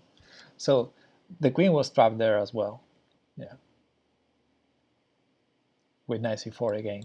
So that was a beautiful, another beautiful queen trap you had there. Anyway, that being said, bishop c4 is also a good move. And I remember you saying in the chat at this point, and I really liked that comment. You said something like, this is the point where I get confused, or, well, I understood that tactics were getting messy for you and you were getting a bit confused. So I really like that in a situation like that you play a move like bishop c4, because it's a good move. It can't be a bad move, and you're not going for any crazy thing. You're just building up your attack, overprotecting stuff. That's good. That's good. That can't be bad. And also you're developing, you're ready to castle. So bishop c4, perfect move. Perfect. Stockfish will say, no, there was knight c7, there was knight c4. No. Bishop c4, perfect. No problem. Now, castle, very good. Bishop f5. Yeah, it's hard for black because black would like to develop this knight, but what do you do? Yeah, so he plays bishop f5 with the hope that he can finally connect rooks. Bishop b4, nice. And rook e8 defending, but undefending f7. And finally d6, bam. At this point, every move should win. I thought here bishop c5 was nice. Because man, this is tough for for black. But okay, d6 is more concrete, nothing bad about it, and he took. And yeah, this is, you were already burning some time. This is the moment where you spend some time, I believe, to play. Yeah, you went from 9 minutes to 3 minutes to play bishop f7, which is arguably the best move. But at this point, I already mentioned in the chat, the problem is he may play d takes e5, hang knight takes e8 later, and that happened. So I'm really sad to predict that. But this is what happens when you, when you get in time trouble in messy positions. Here, of course, bishop f7, objectively the best move. But suddenly, this knight is hanging, but that rook is hanging. It's messy. It's messy to calculate, let's be honest. We may have some lines where we can win this rook on a8 because we have bishop back to d5 or queen f3. Many things to consider. There were simpler options, of course. I thought knight takes f7 was very simple because, you know, we're targeting something. There's always, our opponent is threatening something. There's always the simple option of using the attack piece to grab the stuff, right? So now we don't have anything hanging and we're still threatening some discovered checks and everything. So that was simple. And of course the other simple move that you mentioned in the chat that you saw was knight takes d6, and that would have probably been my choice because everything's defended, and I mean everything of us is defending and everything of them is attacked. So yeah, this was a much simpler way of continuing, I think. For instance, d4 is hanging, yes, it's our only thing that's hanging, but honestly the rook is hanging there, f7 is hanging. Worst case scenario, we can defend the knights between them if we want to have everything defended, but I assume here this wins, everything wins. Anyway, bishop f7, bishop e8, defending this, pawn takes, and yeah, this was the overlooked threat of knight takes e8, and d takes e5 was a blunder. But yeah, of course, knight e6 was good, bishop c5 again was good. Yeah, what to say, even queen f7, just defending the bishop, and the queen there is going to be annoying. So yeah, after this, white's still fine, but time trouble. Then there was another move that I didn't like, which was, yeah, after knight f6. I think knight f6 is a bad move by black, unless you take the knight, then it's a good move. Yeah, taking the knight, I didn't like that. And I actually believe white is still fine here, and after bishop takes f6, I think black is going to win. Because those two bishops are much more powerful than a rook, and I don't see how we create any threats, really. Our pawns can be blocked. He has the two bishops. Two bishops are very powerful in this kind of position. And now queen takes b3, yeah. But what else? Queen f3, queen d5. Maybe queen d5 is more natural. Yeah, and this position is already tough. The engine may make a draw here, but I think it's just very difficult. Bishop e5 was a great find. And rook c7 was a nice attempt, I have to say, because if they take, then we win. Yay! No way to stop promotion. The king must move to stop promotion, but where does it move? We're going to have rook d8. Or rook c2. Someone said in the chat rook c2. It's also rook d8. Same happens with king e7. So good try, rook c7. Problem is, has no threat. So bishop e5. Pawn is blocked. All these pawns are goners. That's a problem. And yeah, this is over. I mean, the best try is not to sack the rook, of course, but here I remember Kapu thought this could be a draw, and it can be a draw if many things happen. Namely, these 3 pawns get traded for these 2 pawns, and because this is the wrong color corner, if we get our king to the corner and our pawn disappears, so many ifs there, then we can make a draw. So many ifs. I can show any of those and see that we lose in all of those scenarios. I mean, if not all of that happens. But okay, so the king went to a1, that's good. But yeah, we're in Suksan now. I mean, black could have just simply gone g5, h4, create a pass pawn and checkmate. But okay, he also played a5, a4. Now we're in Suksan. Of course, pawn takes is a draw. And after bishop takes, if we go f5, which I think, no, king b1 was played. If f5, if takes with the bishop, then it's a draw as well. But let's say black misplays this. And let's say black trades pawns. I don't know how. Let's say after this we play g4. Takes, takes. And takes. We didn't trade all the pawns, so we lose. It's hard. So maybe if we don't hang the h3 pawn, we have more options. So let's say in this position I would play something like h. Yeah, it's really hard. Okay, let's say black misplays this, and instead of taking our pawn, goes somewhere else.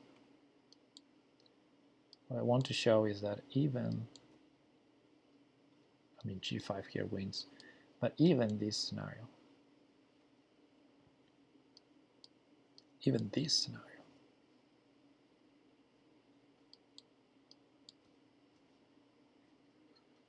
this may be a draw already. How do I get to trade that pawn?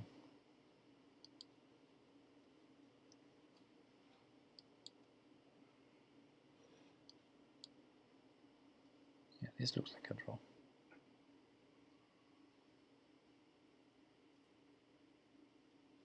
Okay, I guess there was some hope there. Let's do this scenario. That's the one I was looking for. So even this scenario, we're 6-1 out.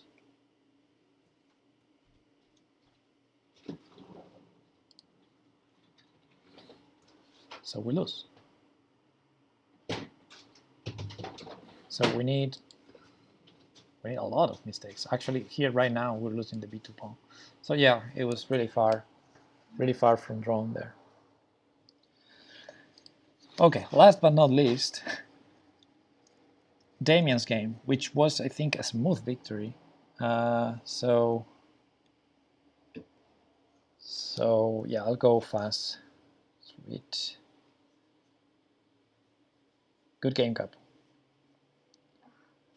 Oh yeah, I remember this. Hanging that pawn. This was funny because knight c6 was so suspicious. So suspicious. Hanging this pawn. And then knight b4, allowing, trying to regain the pawn. And now queen f4 check, bishop d7. It looks like we're going to regain the pawn. White can still try queen b3. But then, boom, queen sacrifice for no reason. So yeah, the rest of the game, Damian made a good job at converting. Although, yeah, bishop f5, walking into e4 ideas, he lost this piece. I guess here you can still try to attack this knight, f6, queen somewhere. But okay, he played it very safe, which I like.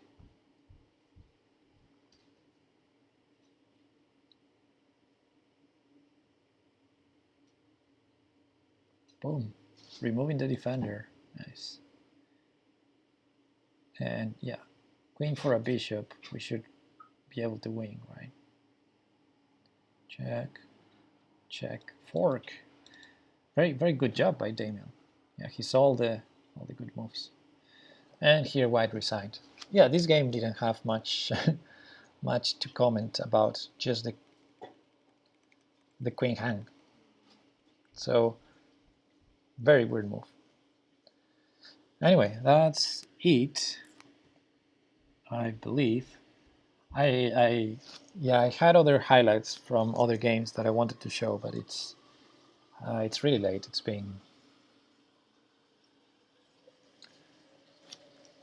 I've been talking a lot already. I thought this would take shorter. So yeah, all in all, not the worst round. Our opponents also blew up some endgames. It wasn't all us.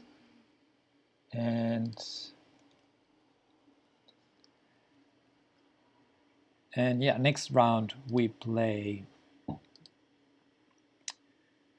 if I find, I think I can do it here. Yeah, next round we play testosterone. I'm gonna be playing on Wednesday against Rex Invictus, which is not yet published, but it's going to happen on Wednesday. And I see most matches will happen after that for now. So it's gonna be fun. Yeah, thanks for watching. I'll be back someday this week. Not sure I will stream tomorrow, but probably on Wednesday my game, yes. So yeah, see you soon. Have a nice day. Bye bye.